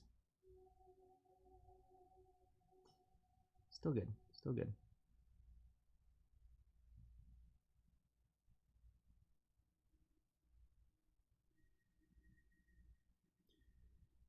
All right, time to add another layer in.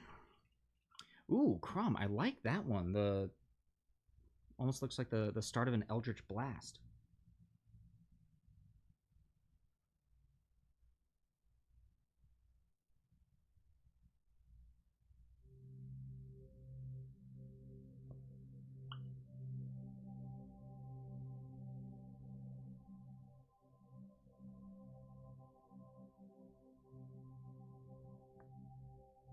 All right.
All right, that is the armor done.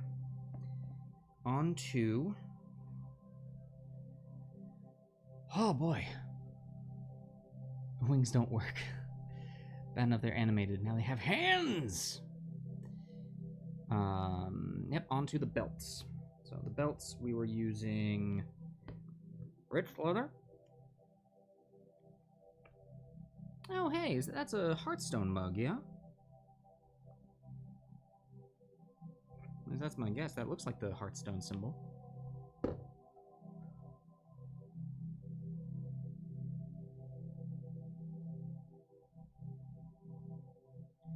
Gosh, I haven't played Hearthstone in a very long time.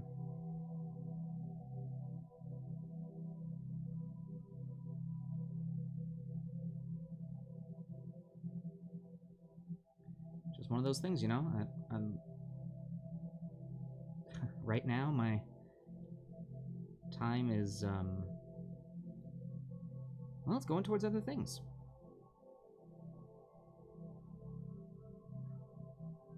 And you know what? Actually, here's what I'm going to say about the belts. A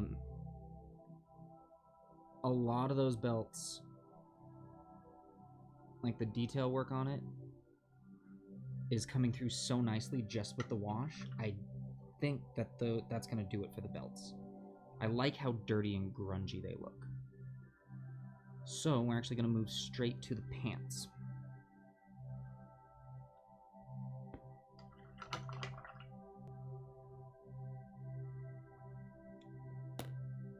And then for the pants, we use London Gray.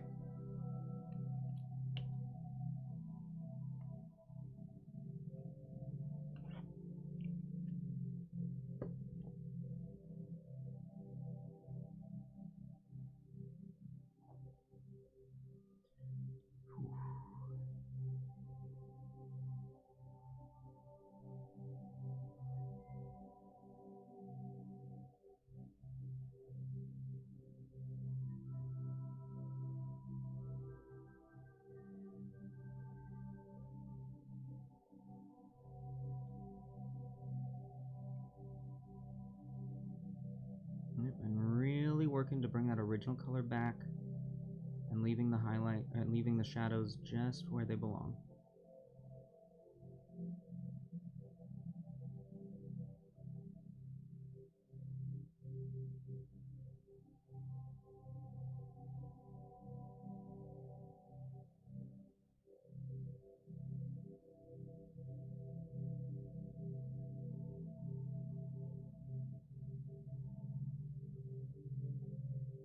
Just like that.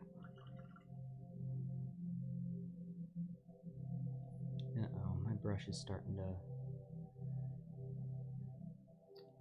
I'm gonna have to do a deep clean on it here soon.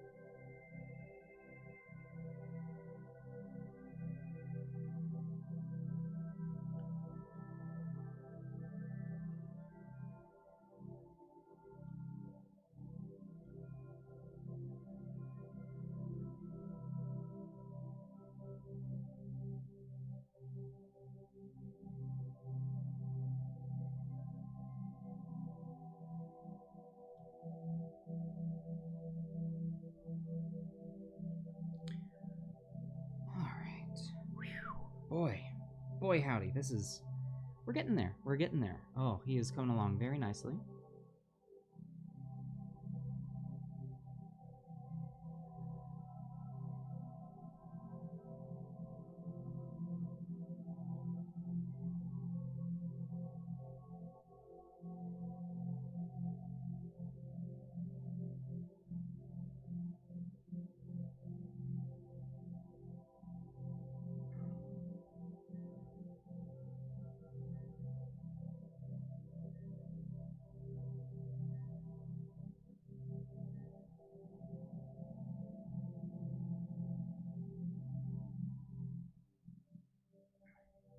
There's that.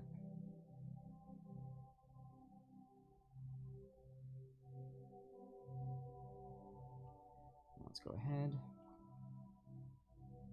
and add in a little bit of the ash. I keep doing that. I'm sorry you guys have to listen to my knuckles crack every week.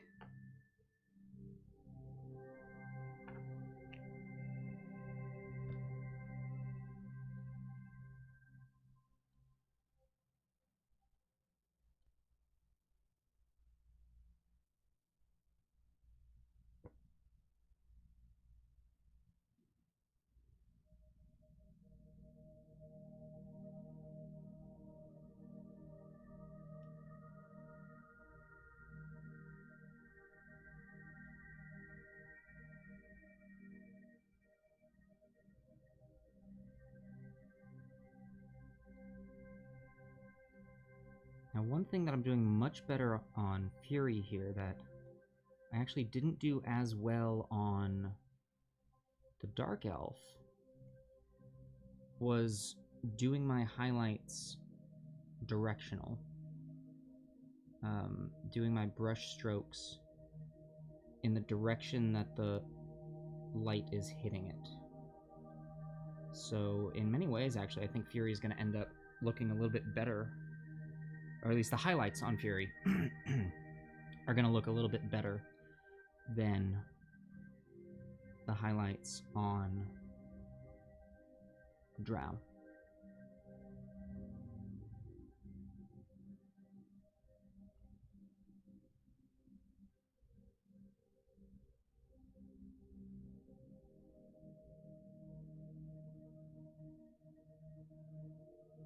That's just stuff that I had forgotten to do, you know? Okay. And now we're going to add in more.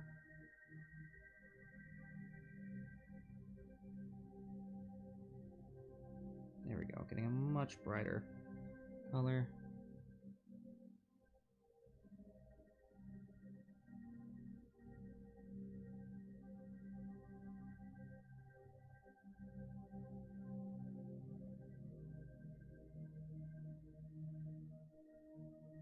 There we go.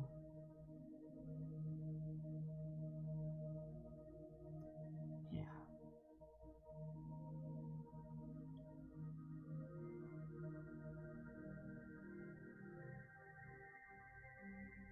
Cool. That's going to do that for the highlights on the pants and the undershirt and the gloves and the belts. The pouch is looking good.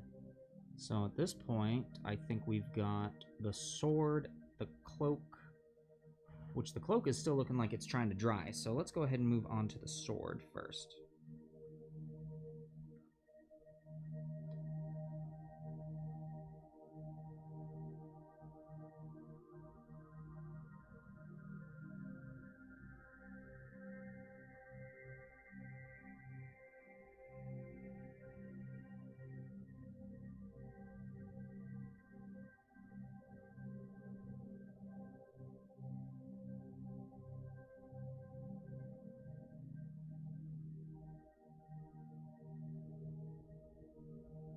Well, swords, blades. We'll work on the blades.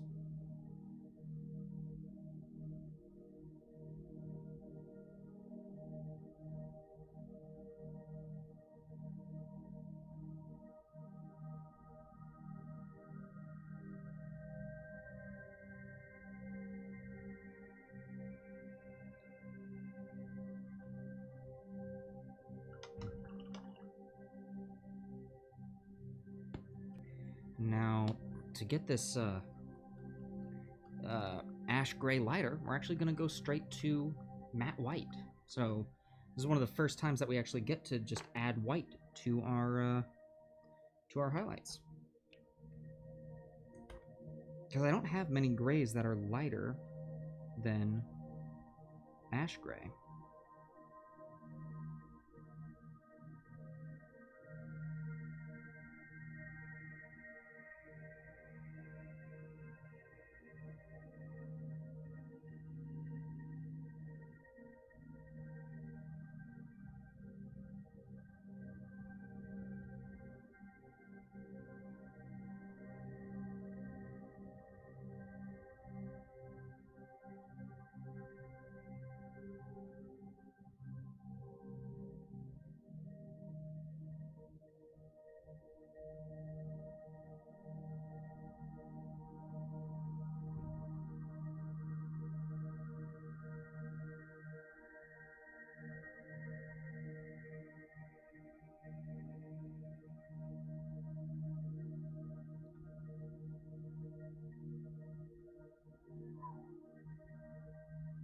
Oh boy.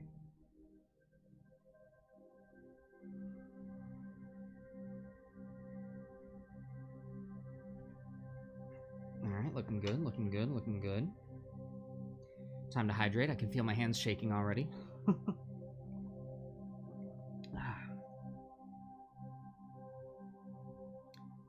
For any of you who are just joining us, welcome to Painting Party. The show where we chill and we paint minis.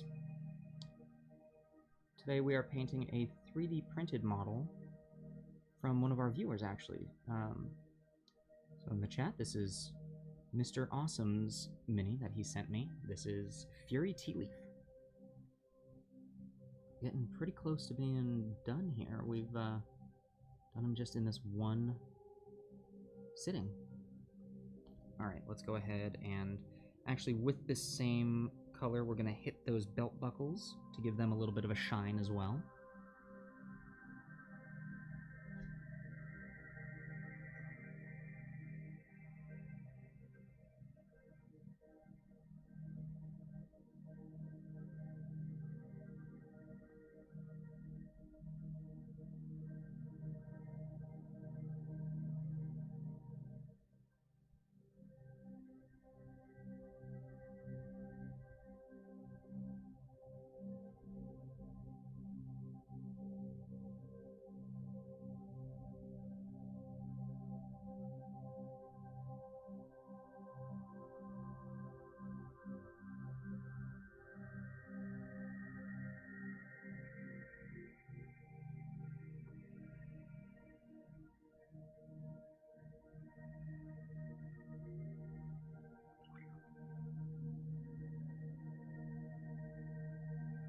Alright, and time to go even brighter.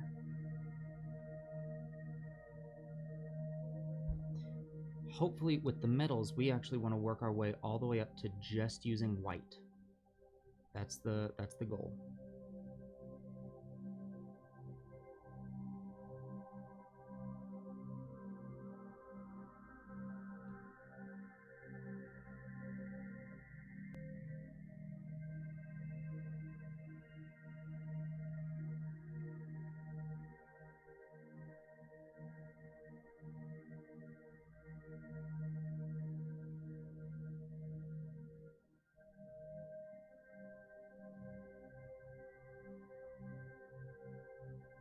Alright, and this will be the last touch that we give. The buckles, they're not going to go any brighter, however. The sword is. Oh, and the dagger.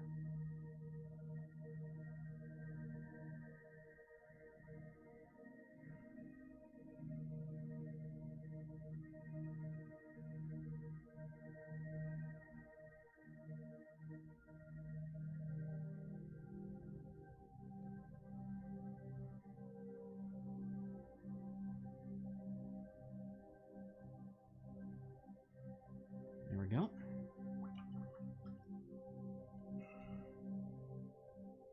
It's looking good for those. Now let's do pure white.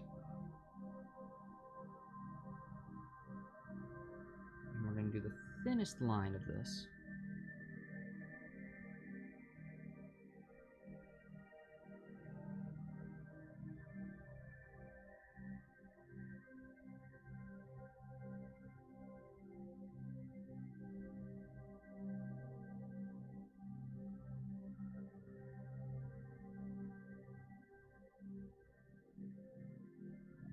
There we go.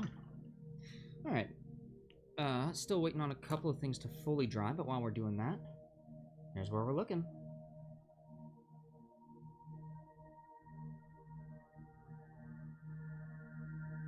Not too horrible. Not too horrible at all. We are going to now go ahead and we're gonna hit that bow with a little bit of highlighting, or the crossbow.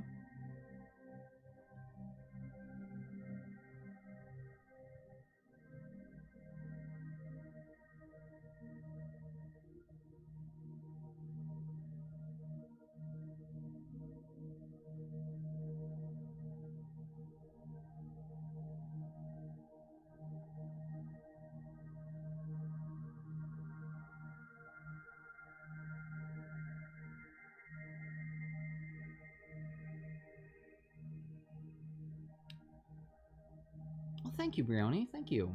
Yeah, it's Fury's coming out really nicely. Really happy with this.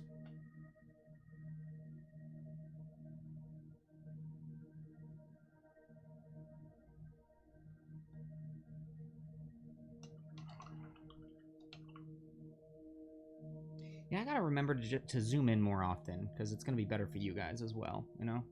Like, yeah. Let's see. For the brown, we're gonna add in a little bit of the brown that we were using on the leather straps.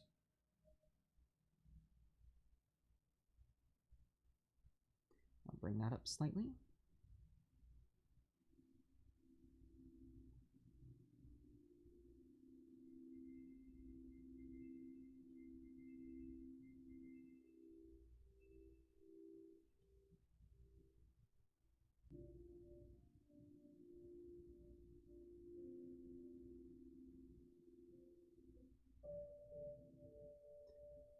Cool, that's looking nice. Then we're gonna let that dry a little bit. How are you looking? Let me take a dry brush here to check this. I want to make sure that the cloak is dry. Yeah, cloak is dry, just looks wet. Cool, we'll be able to highlight that next. Yeah. Alright, then a little bit more of this brown added in.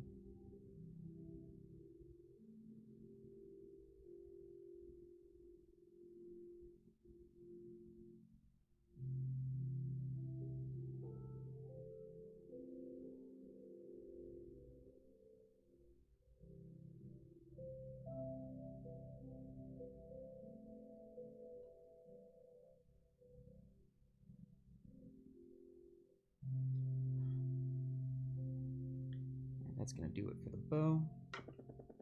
Oh my goodness gracious. Getting a phone call. That's what I get for putting it on Do Not Disturb. Sorry, not right now. Alright. Let's go ahead and get to the cloak. So, starting back with our very first color, the German gray. I'll bring most of the original color back.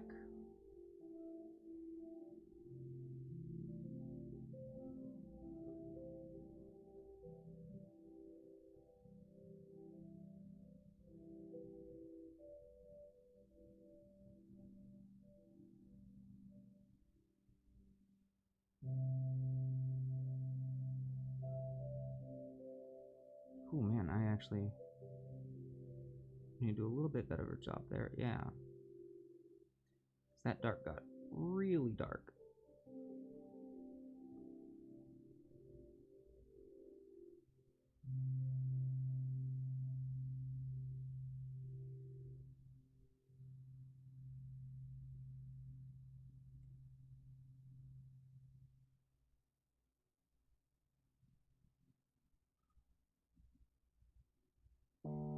Okay, slow down.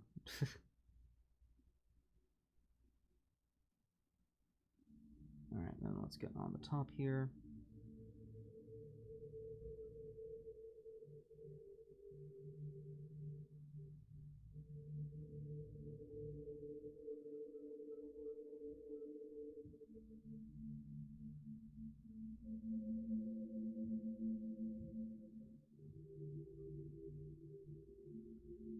Cool.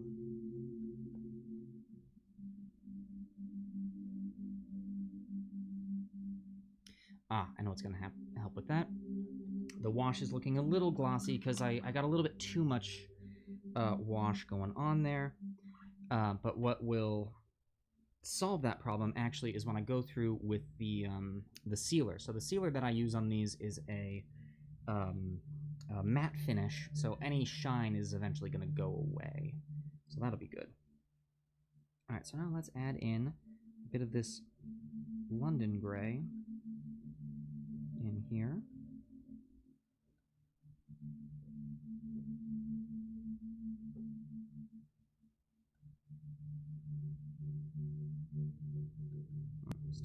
Still not enough.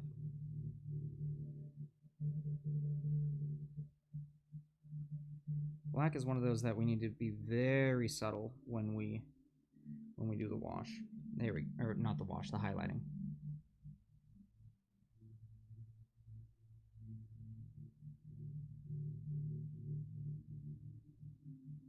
We don't want to highlight too much.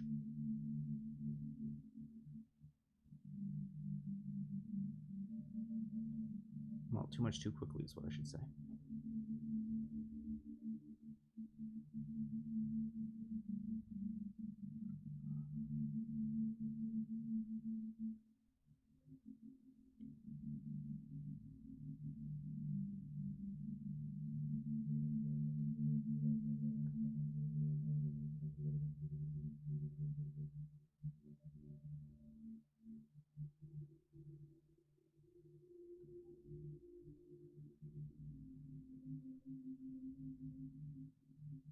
Cool. Then we're going to do one more of that.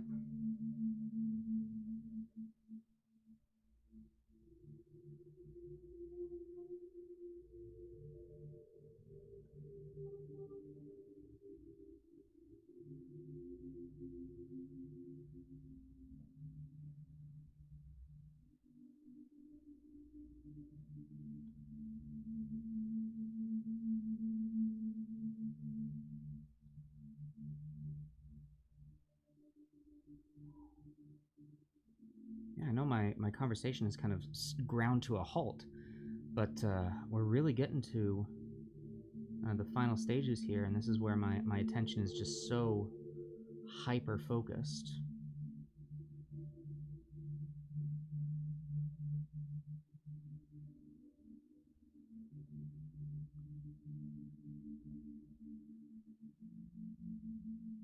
Well, I meant to ask, Eric, do I have the pleasure of being able to of painting with you right now, or are you guys painting, or is that more of like on Mondays for you? I should say Eric and Brioni. I'm not gonna.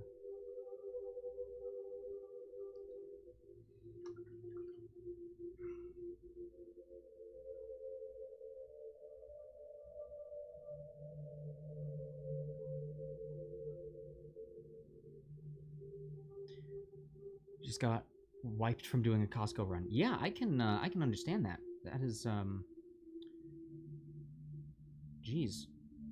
I mean, congrats on getting a successful Costco run in.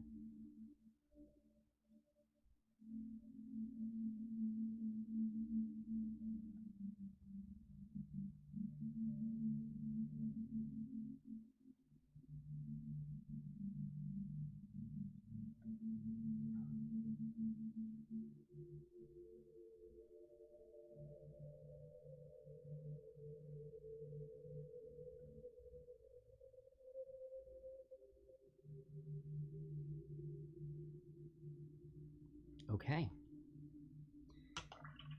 All right, that's it for the highlighting of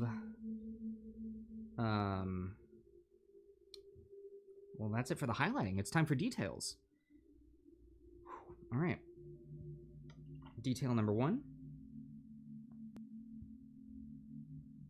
The bit of metallic on the bow.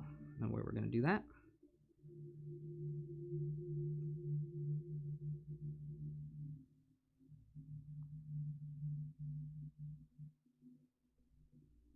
It's just like that.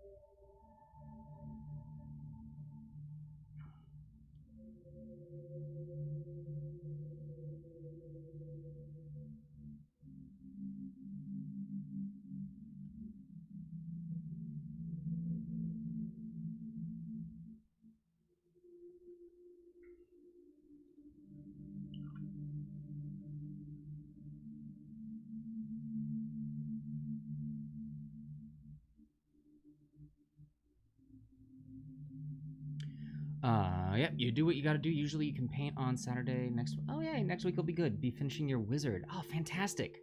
Already done with hers. Moving on to another mini. Wow, Brioni, well done. All right, you all know what time it is. It's time for the eyes. So, the way that we do the eyes is we take our flesh wash and we raccoon. So I'm gonna drop a big old dollop of flesh wash on top of the eyes.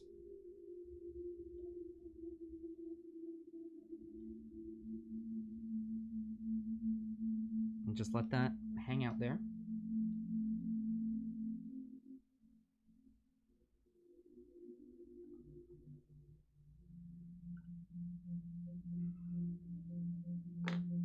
And now I actually do have a smaller brush that I'm going to use this time for the eyes. So you can kind of see what I'm doing with the raccooning here. Hey, watching South Park. What episode are you watching? I've seen every single episode that there is.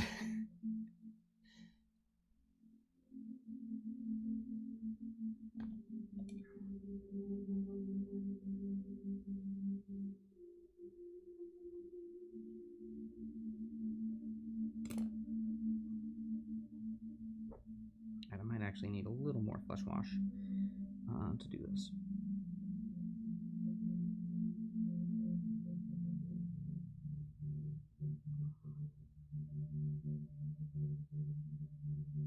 Yeah, there it is.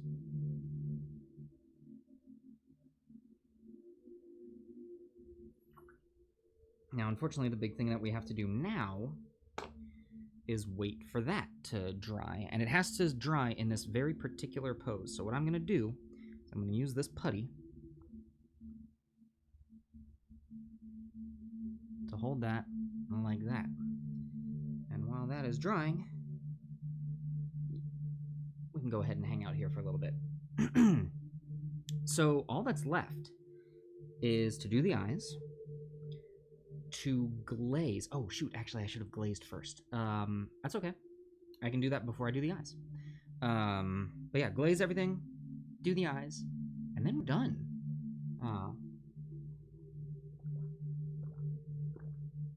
Pardon me while I just chug some water down there.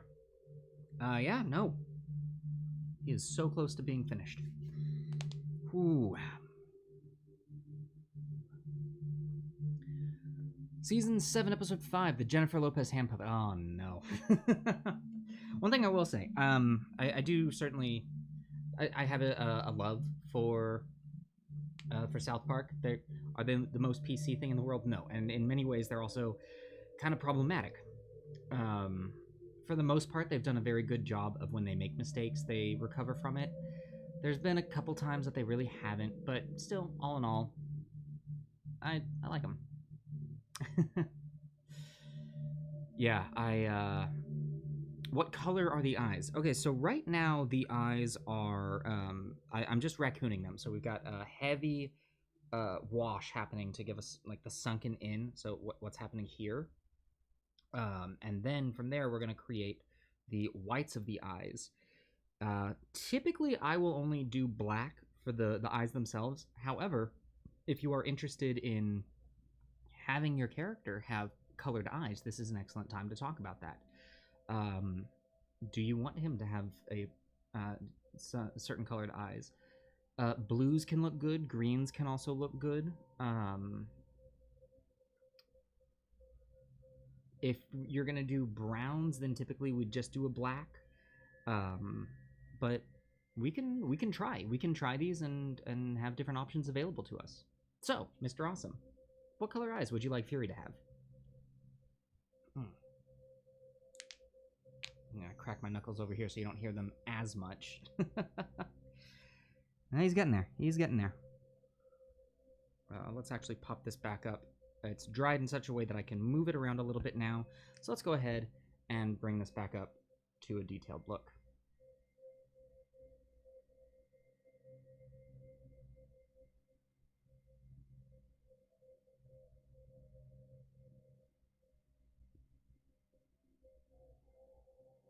There we are. So a little more time for the eyes to finish. Blue or green? All right. So if we go for blue or green on the eyes, probably gonna want a darker blue. There is just Vallejo's blue. Job well done. Thank you, Eric. Thank you so much. We could go a little bit lighter. Now, if we start getting into things like spectral glow, these light blues, it can look a little doofy. So I would suggest a mid or dark blue. Light turquoise could actually work pretty nicely. If we're going greens,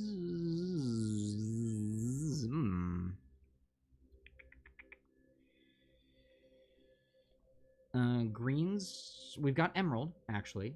This could work. Wizard's orb could work. This actually might work nicely.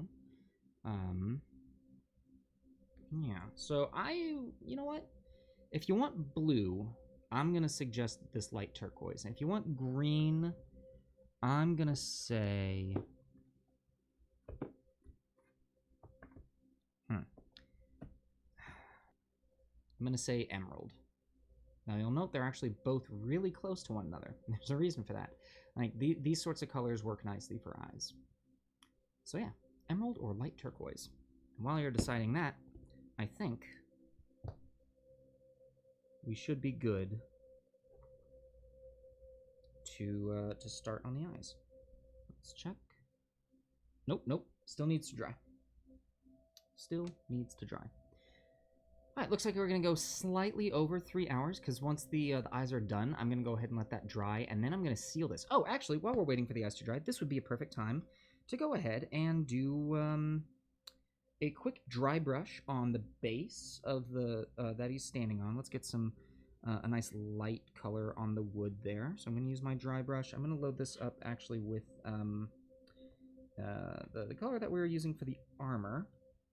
And I'm just going to give this a very light go across.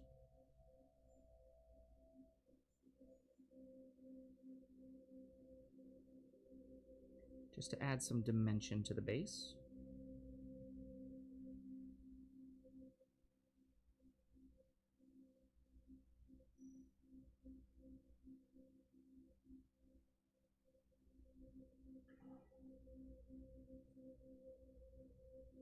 There we go. You can see that that's done a little bit of highlighting work on the base itself. Emerald sounds good. All right, emerald eyes it will be. And then we're going to go ahead and pull out the matte black.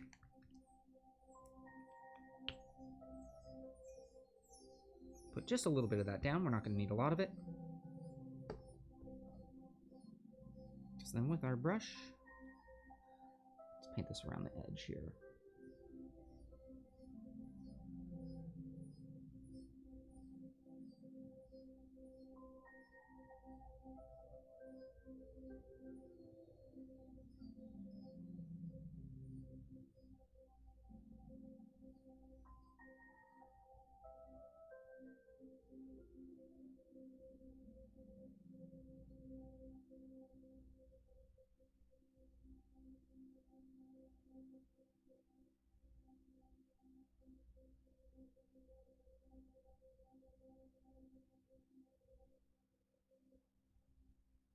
And really all this is doing, this is just giving it a nice, clean look.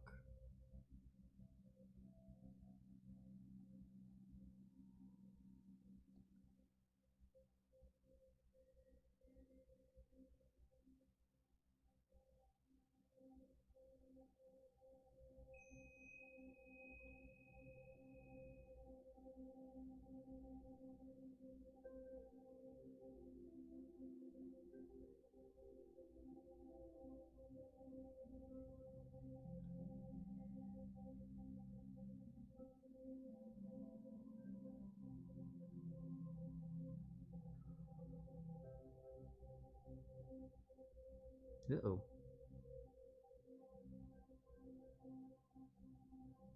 Messed up a little bit there. But that's okay. We can, what do we do with mistakes? We fix them. And I'm going to have to paint back over that with the wood. That's okay.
And actually, you know what?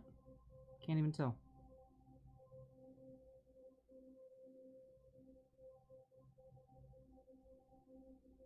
Cool. There we go. And there's that. All right. Eyes are definitely clean enough for us to now go in with just the white.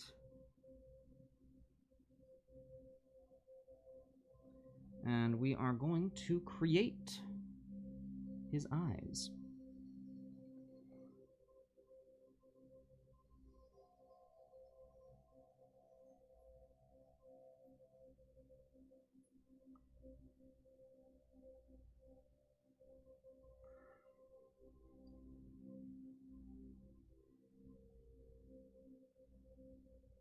Wow, I really messed that up.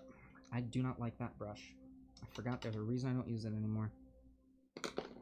Alright, going in with the bigger brush because I actually can do better detail work with the bigger brush.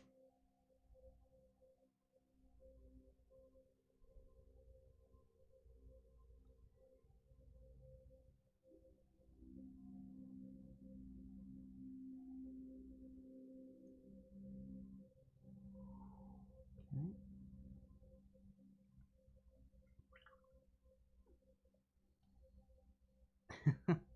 Well, thank you, Crumb.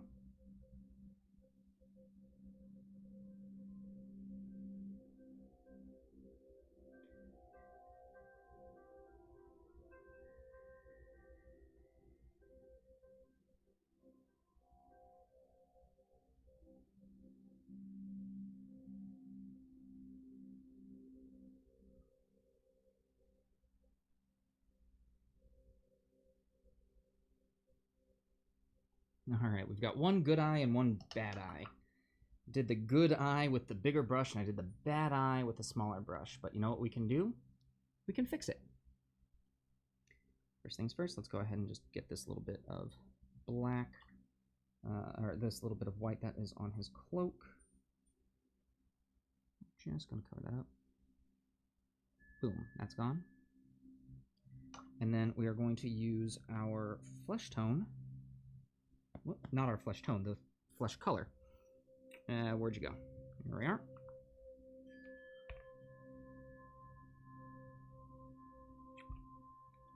And we're going to use this to go back over the area of the eye that we don't want.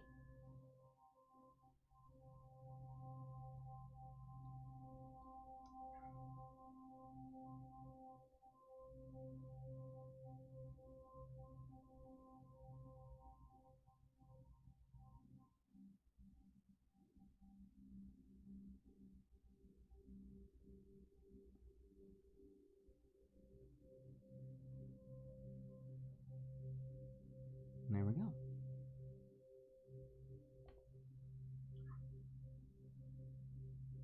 And then I'm actually going to use a little bit of flesh wash. I'm going to experiment here.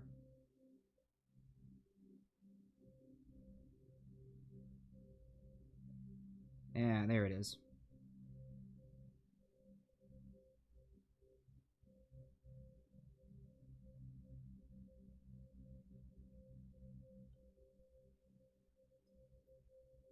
All right. Now for the hardest part. You thought the eyes were hard. Nope. That's nothing.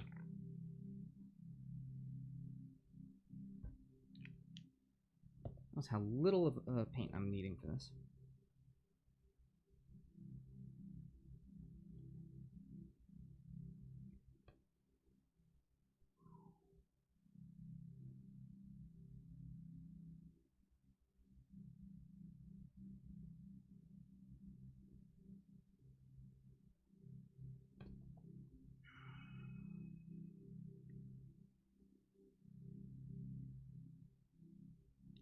Oh no.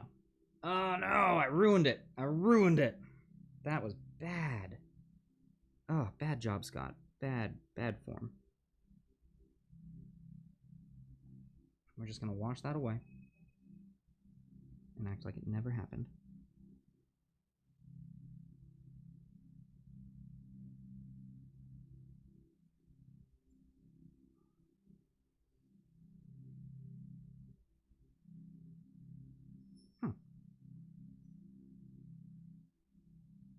Actually, you know what? In the washing of that away,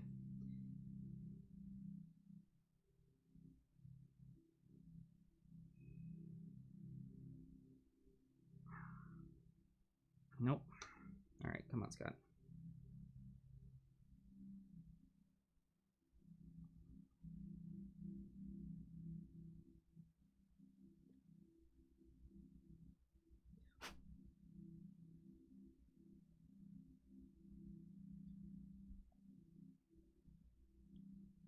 Huh. You know what? I accidentally just got him. How'd that happen?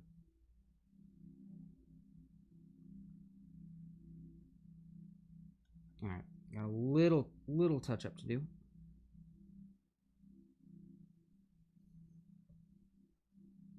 The littlest.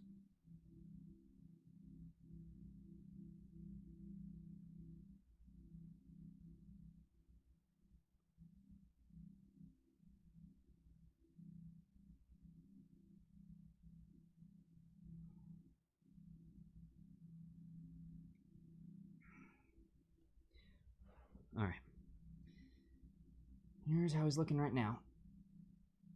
I still have to fix his eyes slightly, but they're doing okay. They're doing okay.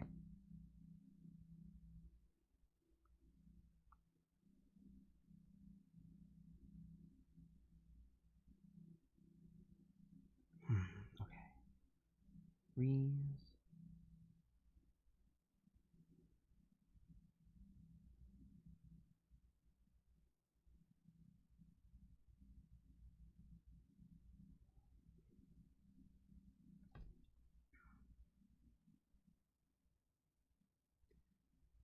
And breathe.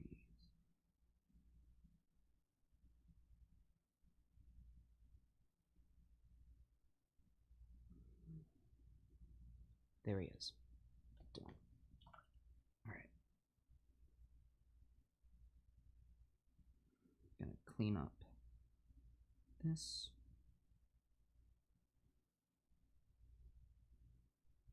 That's it though. Yep. All right. Let's do a really quick glaze. And actually, in order to glaze, I need to grab something really quick. So hold on. 2 seconds. 2 seconds. Don't go anywhere. Don't go anywhere. I promise. I'll be right back. Hold on. I haven't left, I swear.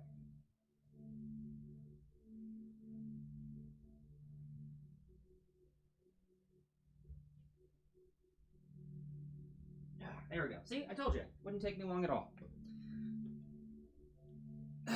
There we have it. So, I needed to get a couple of these extra. Anytime you get minis and you get these little plastic things that they come in, save these. These are actually an excellent resource for creating your own glazes. So, I've got this here. I need to give, let's see, the washes that I used Strong Tone, and I left it out because I did a good job. So, I've got Strong Tone here. I'm going to go ahead, put a little bit of this in. Here we go. That's all I need.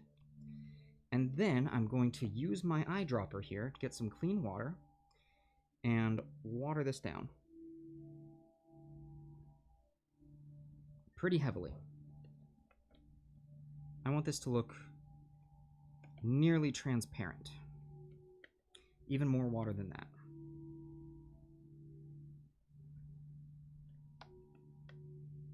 There we go. That's good. Now I'm going to use this as a glaze. So I'm just going to go back over everything that I've done.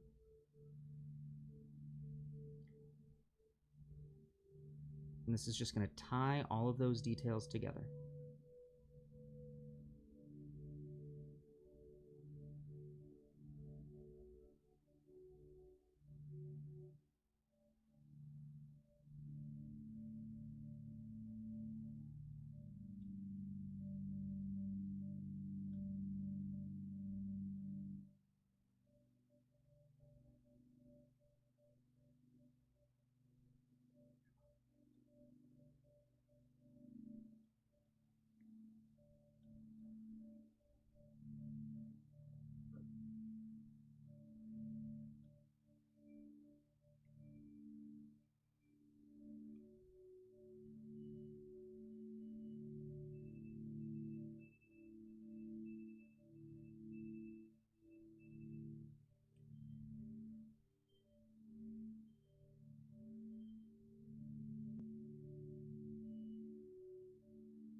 All right, there we go.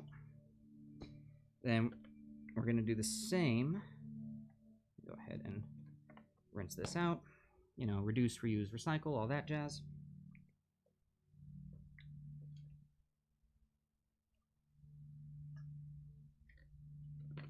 We're going to do the same with our Nuln oil. And since the Nuln oil doesn't come in a dropper, we're going to use our brush to just dip in and get a little bit of the Nuln oil onto our place here.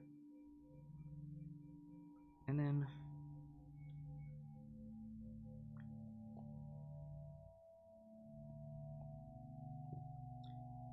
making sure this is pretty much transparent, just with a hint of the color in there. Use this to go back over the cloak.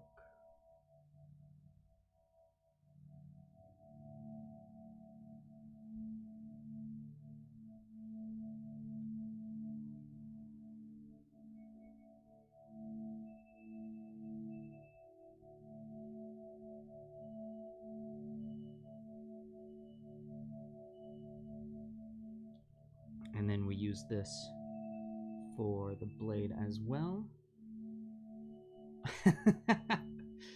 RJ, thank you for the 100 bits. You guys throwing money at your own game. Jeez, what the heck?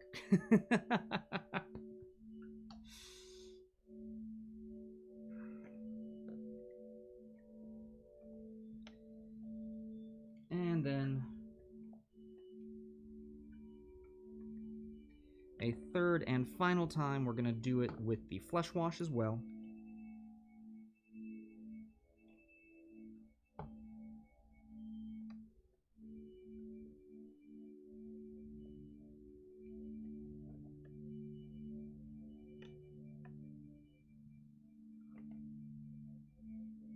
Just tie all that together.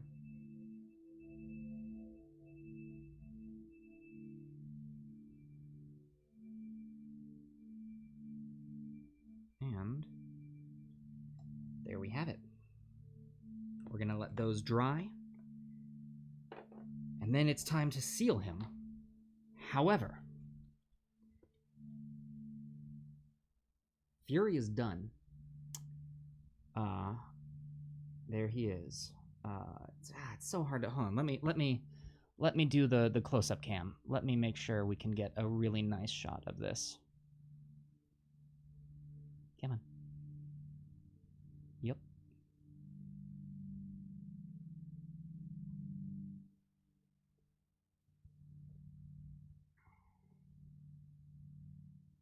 There he is.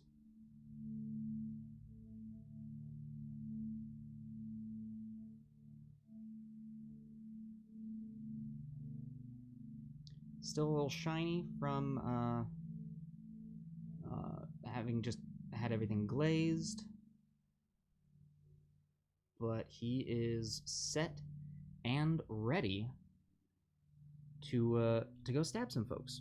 Uh-oh, am I running into an issue with the eye? Oh, I'm running into an issue with the eye. Hold on.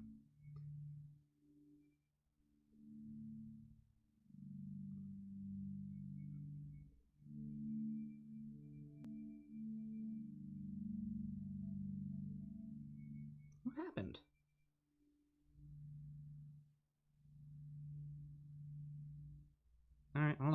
I spoke slightly too soon. I just got one little cleanup left to do.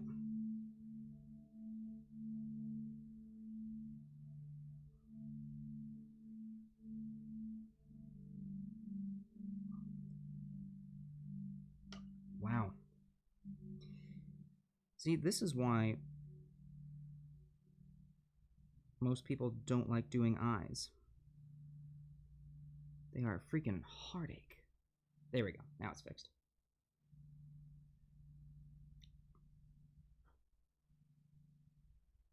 Now he's ready.